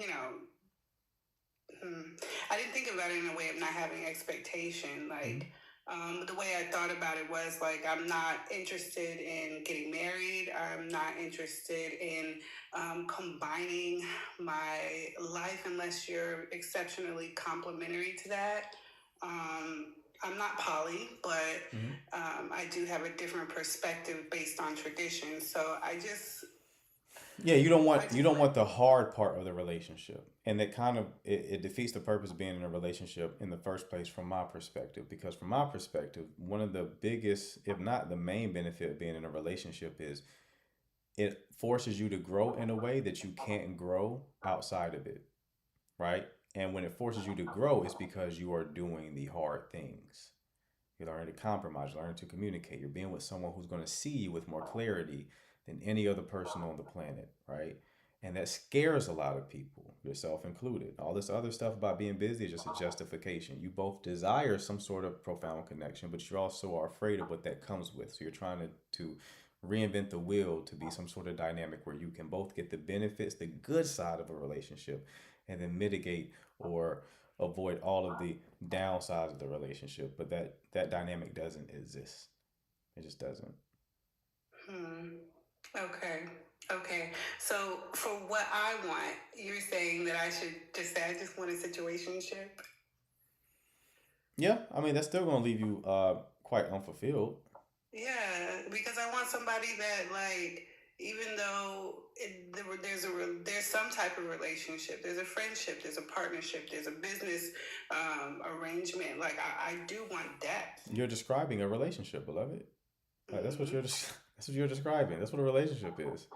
You don't want the challenges of it, or you don't want the pain that you associate with it. Whatever the case, you're avoiding something, right? Because you want a serious connection, Hmm. but you don't want the responsibility of the serious connection. At least not on your end. You don't want you probably want them to, you want your expectations to be met, but it sounds like you don't want them to have any of you.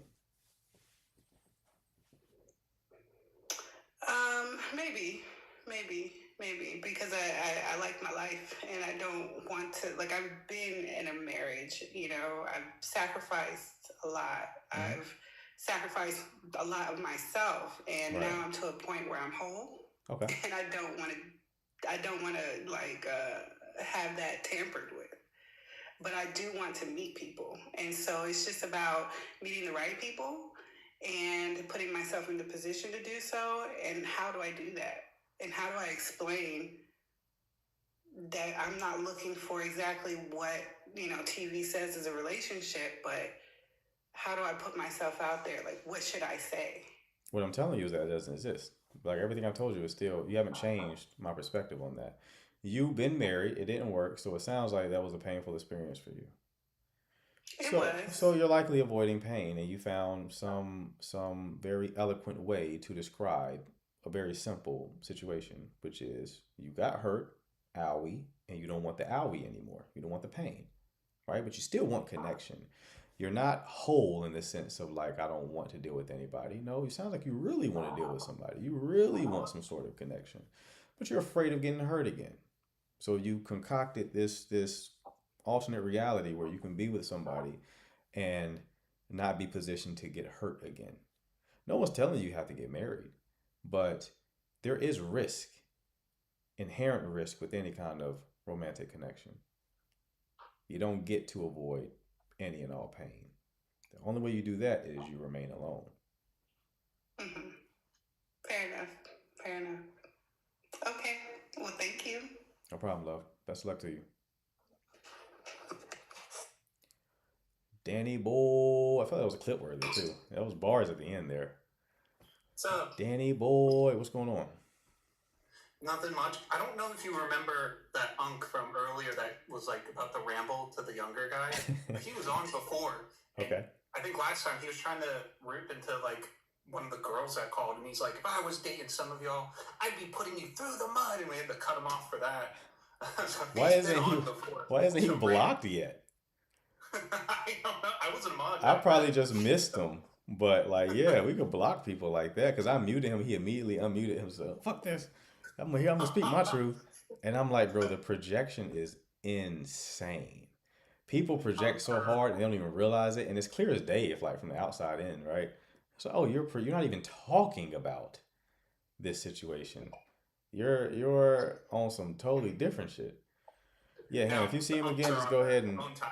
go ahead. I didn't like the goatee either. The goatee, I was a fan of the goatee. He should have been blocked from the goatee by itself. Go ahead. Next time you see him, snipe him. Handle that. Cool. What's going on, though, bro? So before I got cut off, I was walking to the gym.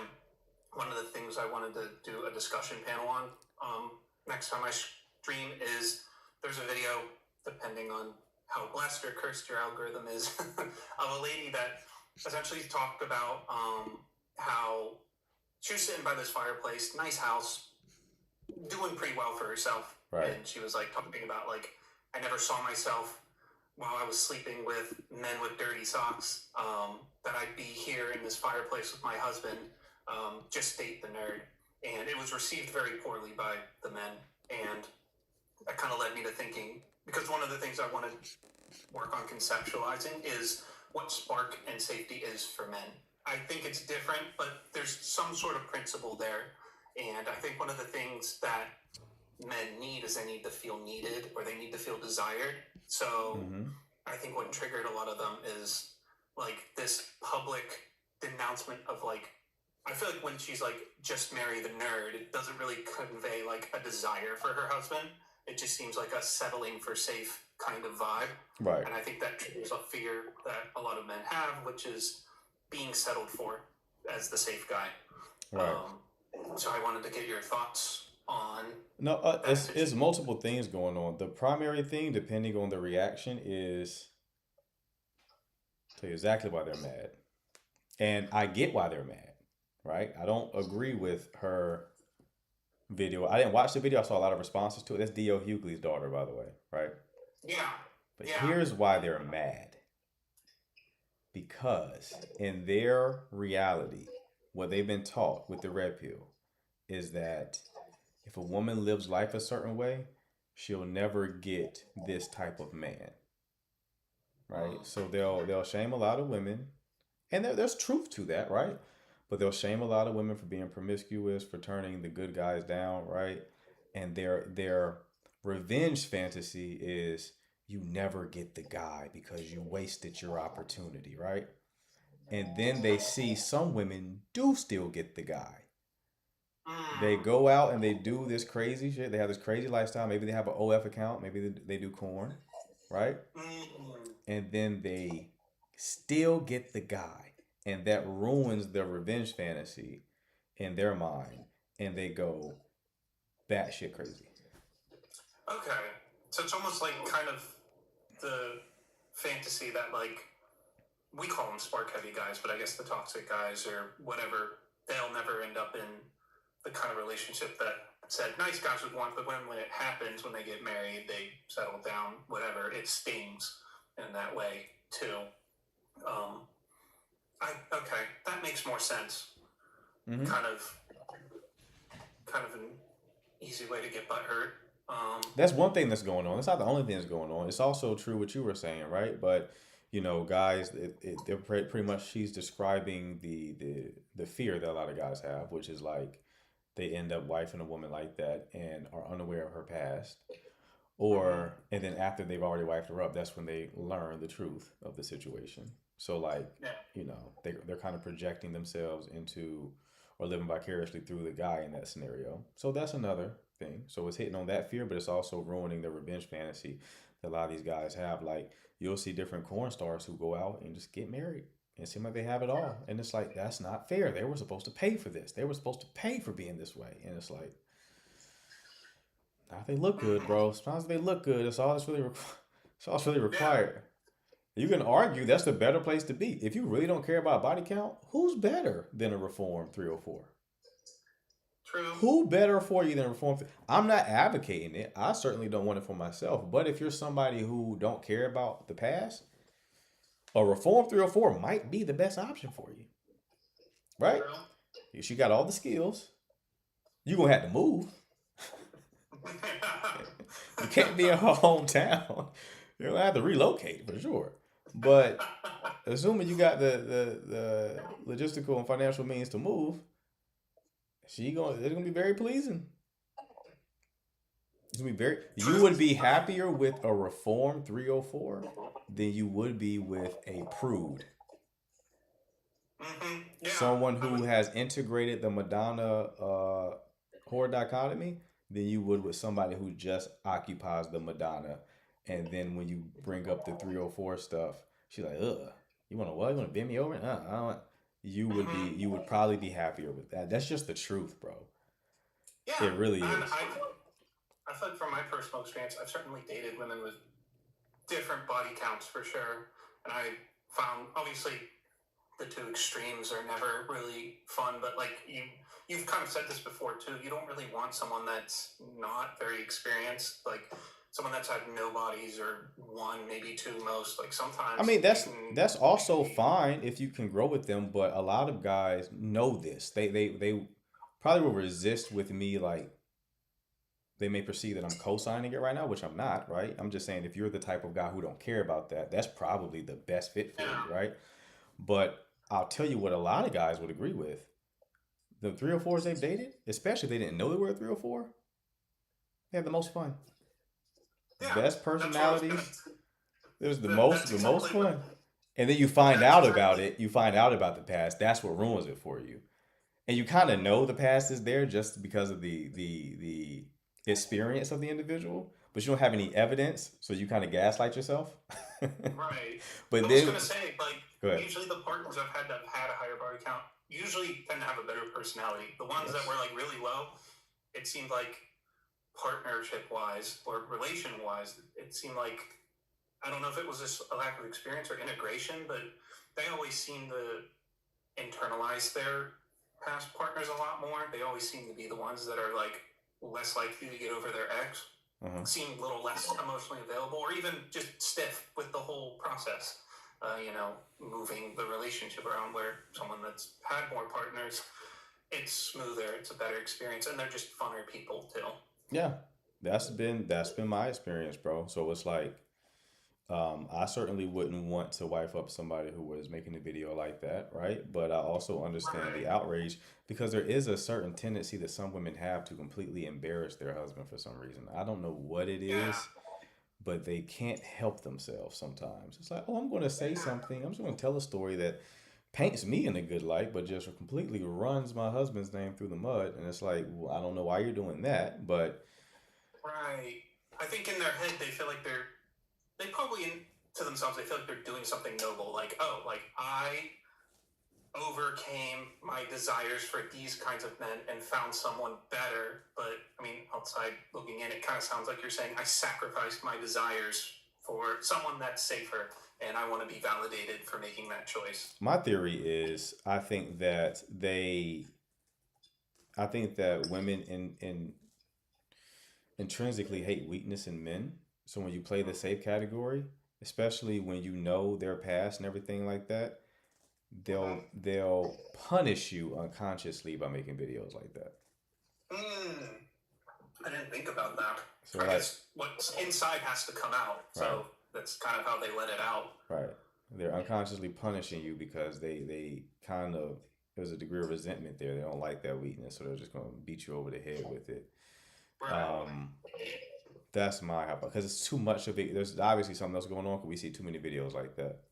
Yeah, we do see it. Like there are a dime a dozen, but that one just kind of blew up a bit more than usual. But I've seen them before, and you kind of want to throw up in your mouth a little. I'm existentially horrified of that fate. But the only thing you can really do is work on your spark and walk away from situations where you don't feel desired enough.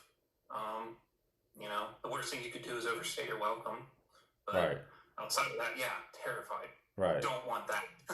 I mean, and he might have some spark as well. Like, we don't know. I haven't seen, but I don't know their dynamic. But That is true. it's that need for attention again, man.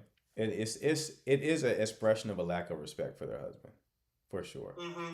It is a lack of respect because here, this is what I was thinking about the conversation we had the other day about like, okay, so the Achilles heel for men is their lust. The Achilles heel for women is their need for attention, right? Now, why do they have these Achilles heels? It's because they are shadow ways to fulfill the need that they have. For men, it is power and agency. And instead of going out and getting power and agency, they find a unhealthy way of fulfilling that need through conquering women. Mm-hmm. Women want to be cherished, right? They want to be cherished, and they oftentimes find a unhealthy way to feel cherished by just courting a lot of attention. Yeah. So in this woman's situation, here's the interesting thing about women being cherished. You can cherish your woman, right? But if you're not someone she respects, she does not value it. So in that situation with D.L. Hughley, she may have a man who cherishes her. That's basically what she was saying in the video. But because she doesn't respect him, it's not valued. So she makes it. So she makes a video on social media to get more attention. Yeah, I can see that. It's just like a venting, or I guess kind of like how some callers come to vent to be validated. Mm-hmm. Just like a cry for attention at the cost of your partner's dignity. But yeah, brutal. Yeah, it's a terrible situation. Couldn't be me. I mean, never say never, man. Some people are really good at hiding that stuff. You meet the right one who really knows how to conduct themselves. Mm-hmm. They know, like, there's some women there who are really good with game. I follow a couple of like escorts on Twitter, but they have like Substacks where they write about them being an escort. So they're like really thoughtful, highly intelligent women. Substacks. It's the Substacks. Right. And they'll write about the experience. And one of them is autistic, and the way she dissects things, I'm like, this is candy for my brain. Mm-hmm. This is candy for my brain. So it's like, but she'll tell you, like, there's some women out there, bro, who are highly skilled, typically like high-end escorts and stuff like that, but highly skilled, and like you would be none the wiser. They'll clock you, like, okay, that one, I want that one. She gonna get you. Like apex predators. What's her Twitter? I have to bring it up again. I forgot her name.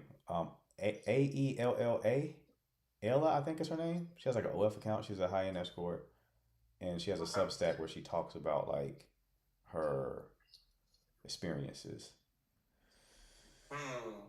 Okay. Be some good reading. Her Substack is paid. I paid like $10 for it one time. I was like, oh, let me go ahead and see. I want to consume everything you think. And I was like, oh, this is interesting stuff. It's very interesting. She has this whole thing about it's too dark to say on TikTok. I'll talk to you about it private, but it's a very interesting perspective she had on the situation. I was like, this is very interesting. Okay. Yeah, I get it. Okay. I'll have to tune in. Mm-hmm. Yeah, people say, how you know all this stuff? It's like, because I explore widely. If you know something I don't know, I want to know it. Like, I must know it. So I love going but I like going on the fringes. That's the thing. Like, people are like, read this book. Fuck the book. I want to go to the fringes. I want to go to the crazy person who has this unique insight that very few people agree with them on. I'm like, let me see what that is. And then I integrate it. Maybe maybe it's like 80% bullshit, but like 20% of it is useful. And I'm like, it helps me improve my own models. But shit that passes through the filtering mechanism of the publishing company is probably going to be watered down, because society doesn't acknowledge like deeper, hard truths. Right. So if it passes the filtering mechanism of the publishing company, who aren't going to publish things that are kind of whoa, then it's probably watered down. So I want to hear the thoughts of the people who can't publish their book unless they self-publish it because their idea is a little bit too out there. Those are the people that I want to read. It's dope stuff. Yeah, I'll need the deeds because I kind of want to read it now too. Good stuff. Good stuff. Yeah. I still got to work on trading those. I'm starting on the Shadow Spark and Shadow Safety for the women's category, and I'll eventually start conceptualizing what I think men find attractive. Oh yeah, that's what you asked. You asked like what was the spark and safety for women. So like what I have is like playfulness. It's almost the same thing as men, but it's like playfulness, teasing, flirtation, emotional expressiveness without dumping, sexual polarity, which means she responds, but she doesn't manage curiosity and responsiveness rather than control, being moved by the man instead of evaluating him, right?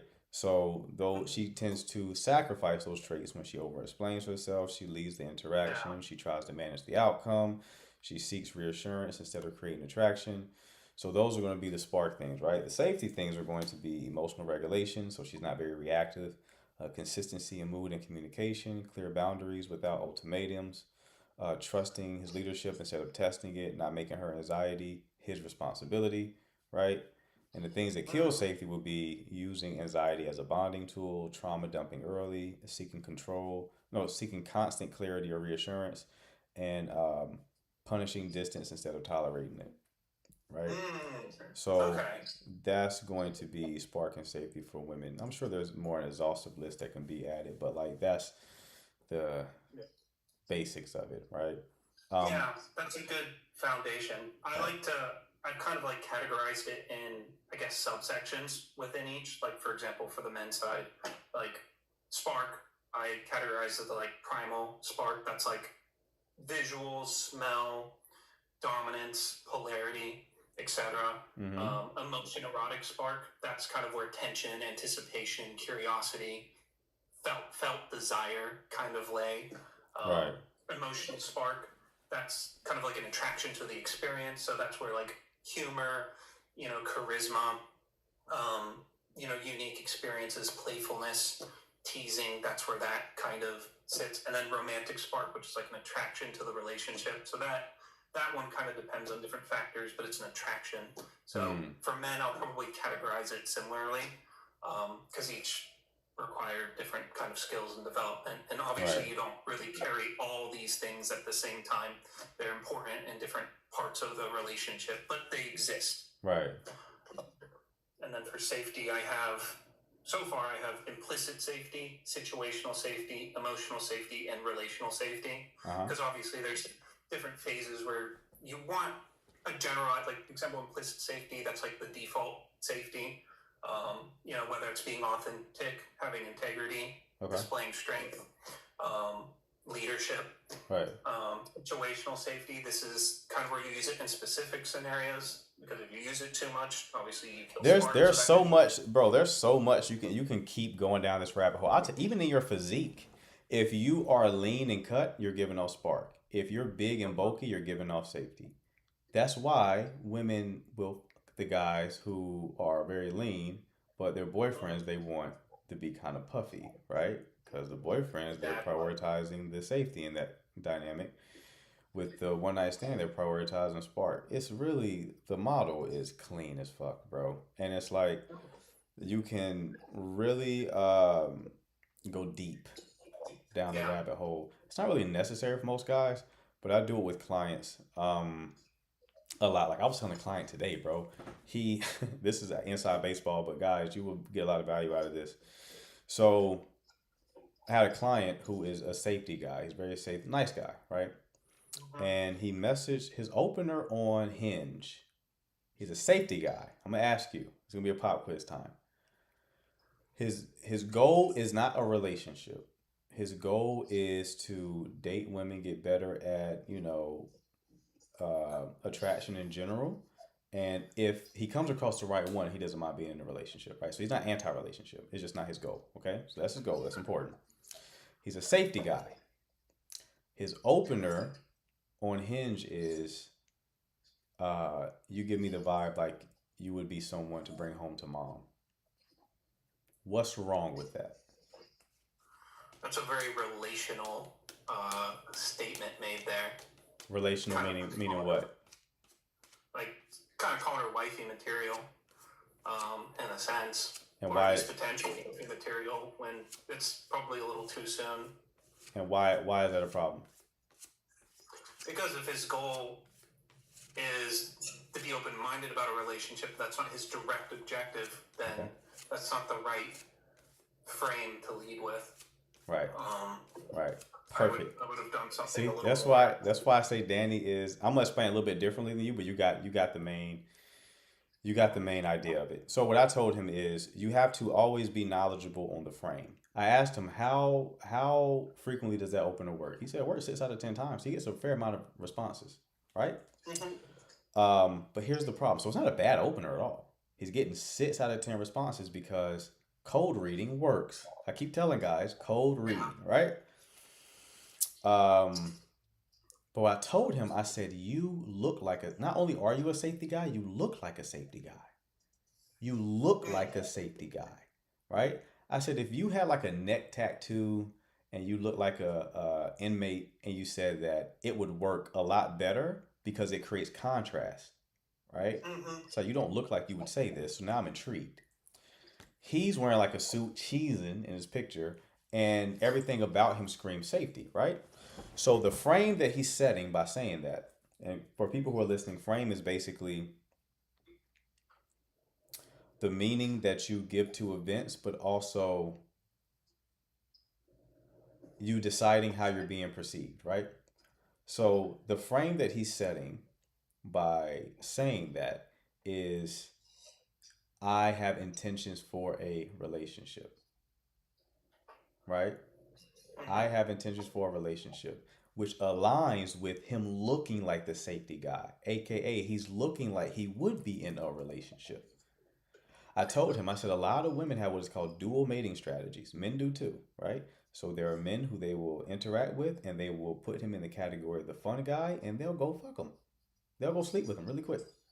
And then there's guys who they identify as like the relationship guy, the commitment guy, and they're going to behave totally differently with him Yeah. because they have a different goal with him, right? So Yeah. the fun guy, they'll probably sleep with him the first night. The guy who's commitment guy, they're not going to because they don't want him to think of her in a way that ruins the chances of being in a relationship, right? Now, obviously, there are women who only deal with the fun guys. There's women who only deal with the commitment guys, right? Not all women are like playing both, but a lot of them are, right? So I said, so you're talking to women who are going to slot you in one category or the other. Your opener and your the way that you look is forcing them off the first opener to put you in the commitment category. So you're destined to get the version of her that she's reserved for people who she wants to be in a relationship with. Right, and this is why you lead with spark and move into safety, because if you get put into that relational category, not only is she going to do more to leave a good impression, but you're being evaluated on a much more stricter grading level as a potential long-term partner. 100. It's much easier to be the fun guy and then to fuck the heads up and then show safety on the back end. Like, oh, I thought you were the fun guy. You actually seem like you have a lot of good qualities to you. Than it is to be the safety guy, because the safety guy is like, she's going to vet you a lot harder because it's more important. Right. Because commitment is more important, right? So of course she's going to vet you a lot harder. So you just kind of fuck yourself when you do that kind of stuff. And I said, like, it's not that it wasn't a problem that you. He said, so I shouldn't talk about like anything romantic, like meet my mom. Like, no, but at least exaggerate it. You want to, if you're going to go that route, exaggerate it to where it's not taken seriously. Right. Right. Well, integrate it in a playful manner. Like, Right. I think usually what one I've used a lot, guilty of, is, when I play around and call them trouble, or I'm like, what kind of trouble are you up to? I'm surprised trouble still works on women. It is pervasive. You watch any like dating show, the guy who has a little bit of game is calling women up their trouble. And the shit still, it's worked for decades. Here's the thing. Go ahead, finish your thought. Go ahead. I'll explain my opinion on that, but usually, obviously, sometimes they give like a playful response. Sometimes they give like a flat one. If they give like a flat or boring one, my go-to is always like, that sounds like the kind of trouble my mama warned me about. Should I be worried? I play around with it a little bit, but that's how I kind of invite it playfully. I don't put it in a serious context. Right. But I think the reason trouble works so well is I think women respond really well to low pressure opportunities. And trouble can mean all kinds of things, especially when you introduce it playfully. Like, so when I like walk up to someone saying cold approaching, or I meet them at an event and she's like alone, I might be like, you look like you're scheming something. What kind of trouble you're up to? That can mean anything in the universe. That conversation can go anywhere. She doesn't have to think much about it. She can play along, or she can just answer it, and we can just talk about anything. And because it's such an open-ended kind of phrase, it's easy to engage with, and it's kind of helps generate more spark that way. Right. Women call you out in the chat saying that you called them trouble before. I'm guilty. You're gonna have to reinvent your approach, right? When I share shit, it's shit that I've already retired. I'm not sharing the new shit. The active shit, I'm not sharing any of that. I'm gonna share the shit that was 2025, 2024. But there was another client who he's actually a bit more advanced than my other one. Like he's like 5'5", I think, crushes it, does a great job, right? And he was DMing a woman on Instagram who he's met in person before. And he's swiping.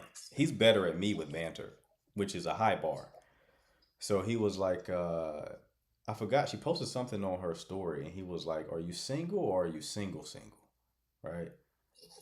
And then she was like, I'm single.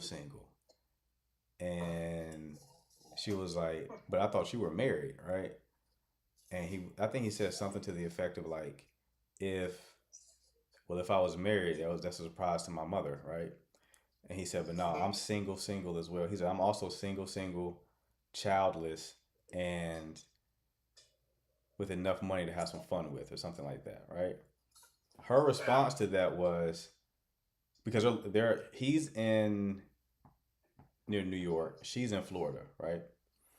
So her response to that was, so what city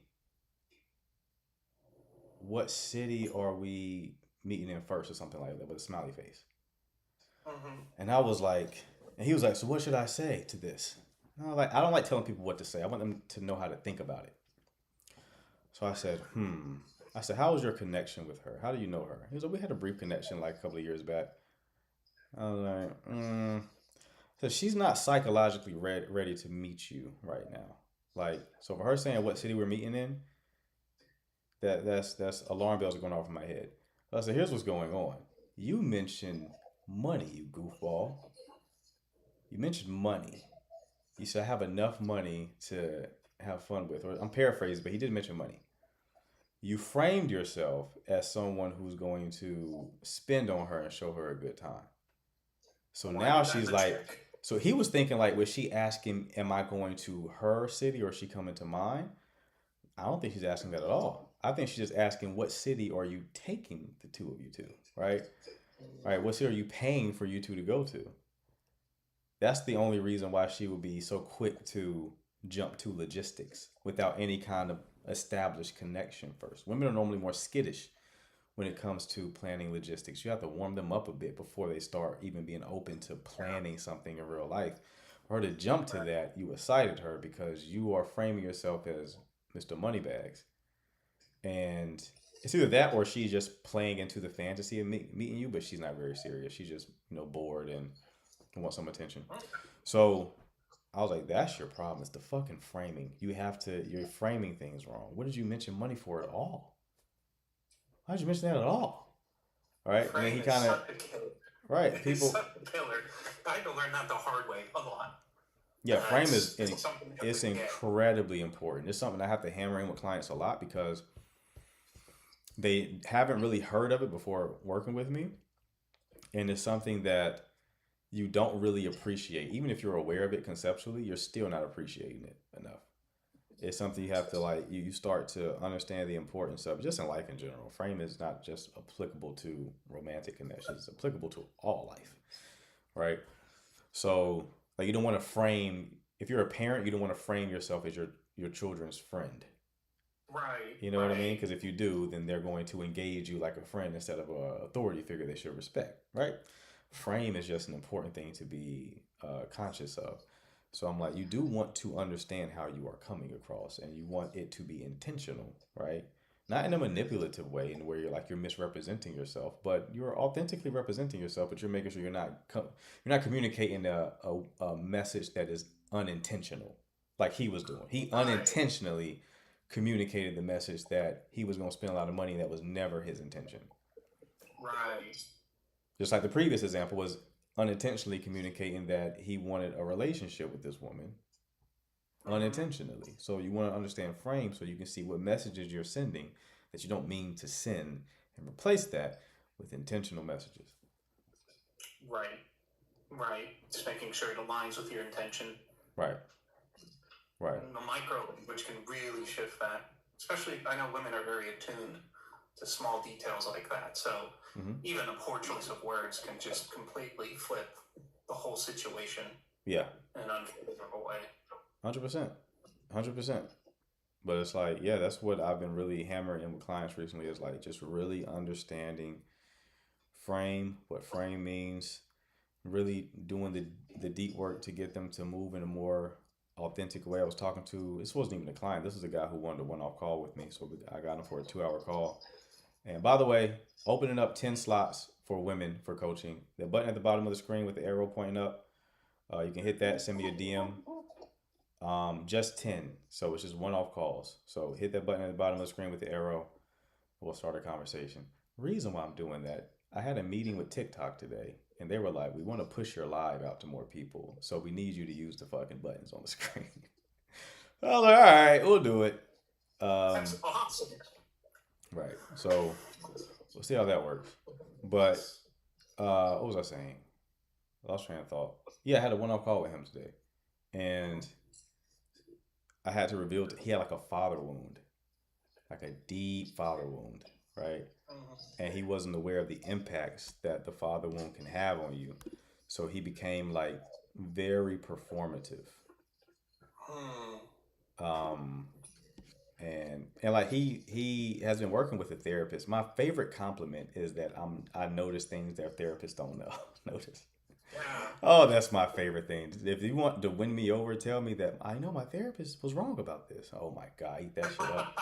I eat that shit all the way up. But yeah, he's like very performative. He's like an overachiever, and he's trying to like lean a bit more into spark when it comes to the women that he's dating. But he's having a hard time doing so because that father wound can leave you a bit stifled and make it so you don't really have fun, right? He also was in a situation where, like, it's fun talking to intelligent people to see how they rationalize things. Because there was a woman who flat out told him that she only went out on a second date with him because her friends canceled plans, so he was her backup. And he didn't say anything. He didn't see her again. She ended it though. He didn't end it. But he didn't say anything. And I was like, why didn't you say anything? He was like, well, because I already knew I wasn't going to see her again. And so I didn't feel the need to. I was like, no, you let yourself off the hook, right? Like, you avoid conflict. His father won't create a nice guy. So I'm like, you're avoiding conflict. And you're rationalizing the avoidance of conflict, right? So I need you to embrace a bit more conflict. Right? And he's avoiding tension. God told him to create spark means that you have to take some degree of social risk, right? So that social risk is going to create tension, and he's avoiding social risk because he perceives it as a potential conflict. So I had a real good conversation with him today. So we might talk a bit more after he goes on his next couple of dates, see if he wants a full coaching container. But yeah, it's very interesting seeing people's stories, man. Yeah, I could resonate with that. I think I had like a mother and father wound. My mother wasn't around, and my father was very emotionally volatile. And actually, a long time ago, I read the book Memoir, Mr. Nice Guy, and I learned that what I was probably doing in my nice guy era was I was overcorrecting to not be like my father. And as a consequence, I lost a lot of my masculine edge. I got uncomfortable around, masculine circles because it kind of reflected that discomfort I had with my father. Right. So I had to learn to kind of re-embrace that side of me. Always a lifelong project to develop yourself and learn from your wounds, even the ones that you don't even know you have. Right. But it's crazy Yeah. how much you are a product of your parents' bad decisions. I told him, this guy, I was like, because talking to him, you would think he was securely attached, but he came from like a bad childhood, right? And his therapist was like, what's surprising? Like I know you came from a bad childhood, but it sounds like you're securely attached. I said, bullshit. You're not securely attached. I can't tell you what you are because you don't have enough data. He's only been in one relationship. I said, but you're either dismissive avoidant or fearful avoidant. You don't have a childhood like that and come out secure. How the fuck would that happen? Right. That would be kind of an insane outcome. Right. How the fuck would that happen? So I'm like, no, you're not anxious, but you're definitely dismissive avoidant or fearful avoidant. And I end up telling him he was like dismissive avoidant, right? Because his therapist was like, yeah, you're secure. I'm like, fuck, you're not. It's like you're smart enough to pantomime secure behavior. But your reasoning, the why, does not align with secure. So your inner motivations don't align with secure motivations. Your inner motivations are more avoidant. And you're smart enough to package it like it's secure, like the avoiding of conflict and framing that around empathy, right? It's like, it's not empathy though. That's just a rationalization for you to avoid the conflict, right? So it's like it's very fun trying to solve that puzzle. I typically solve it like the last moment too. On these 2 hour long conversations I have with people, it's like I'm kind of clueless until like the last moment, and then there's like a download, and I'm like, I figured this motherfucker out. It's like, all right, here's everything. But yeah, it's a fun little experience. But Yeah. what do you think your sticking point is at this point? Not the herpes, because we already found out that you don't have that.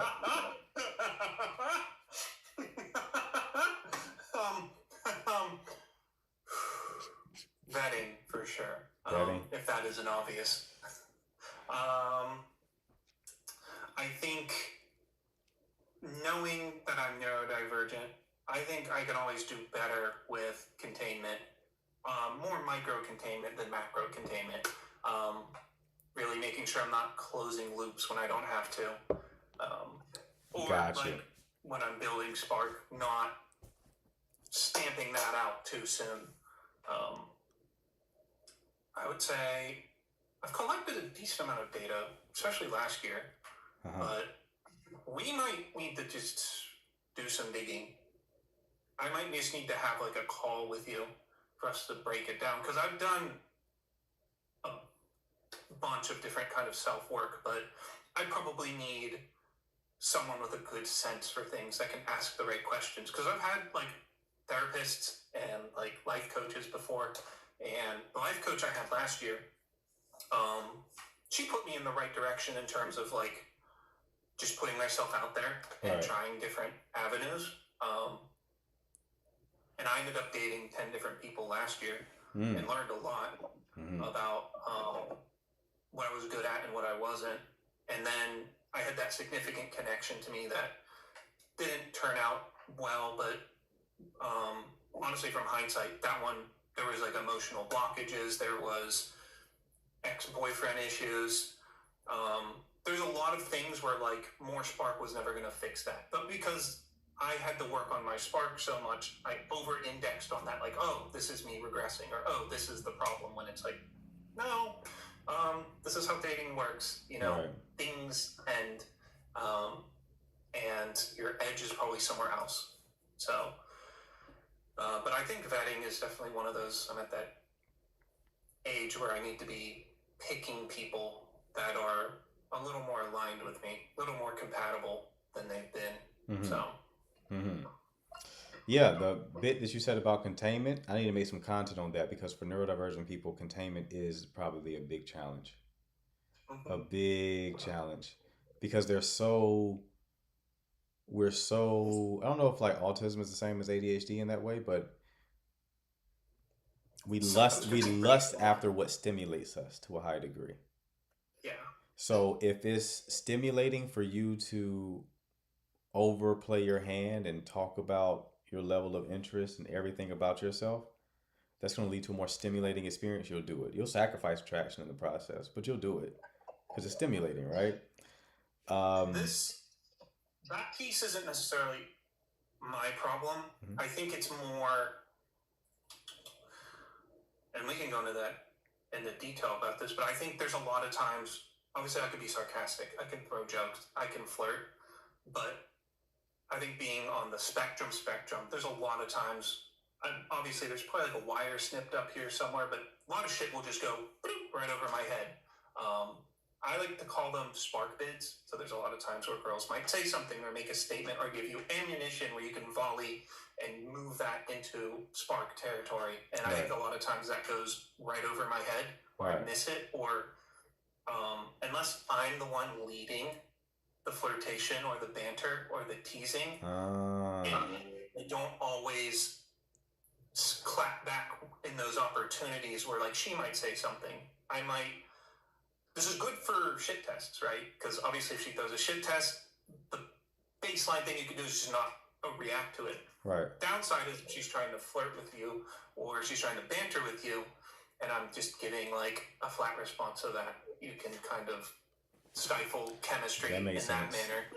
That makes sense. And I'm cognitively aware of what to look for, but somatically, there's a lot of times where it just does not register until it's like I'm driving home and I'm like, oh, wait, she was flirting with me. Or, oh, wait, she was creating a window.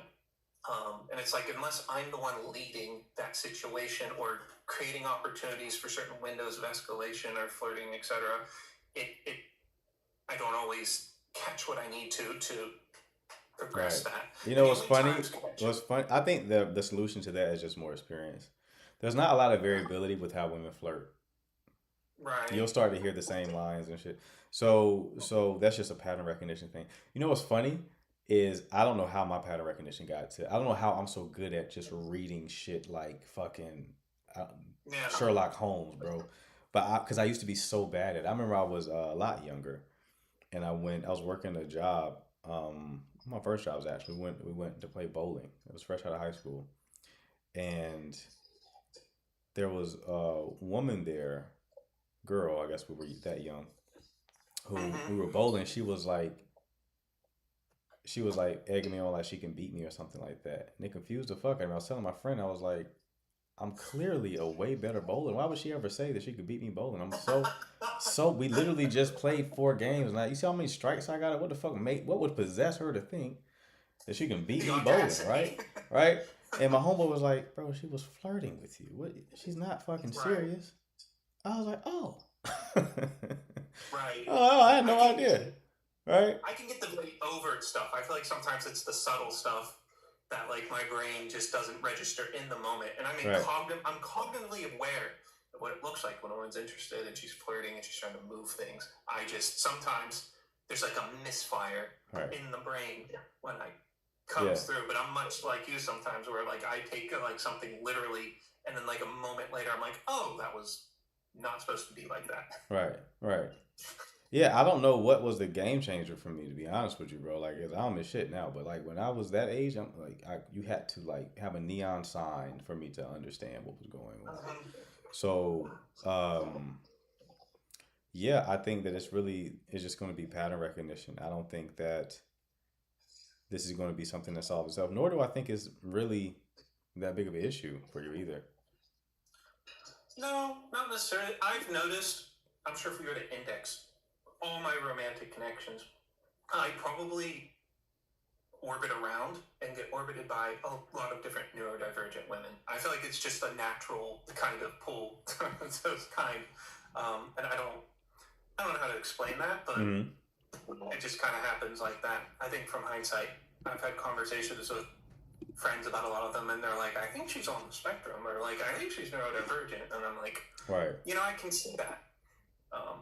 Because sometimes I will throw shots out there too, and it'll be received weirdly from like a girl that's showing like obvious interest.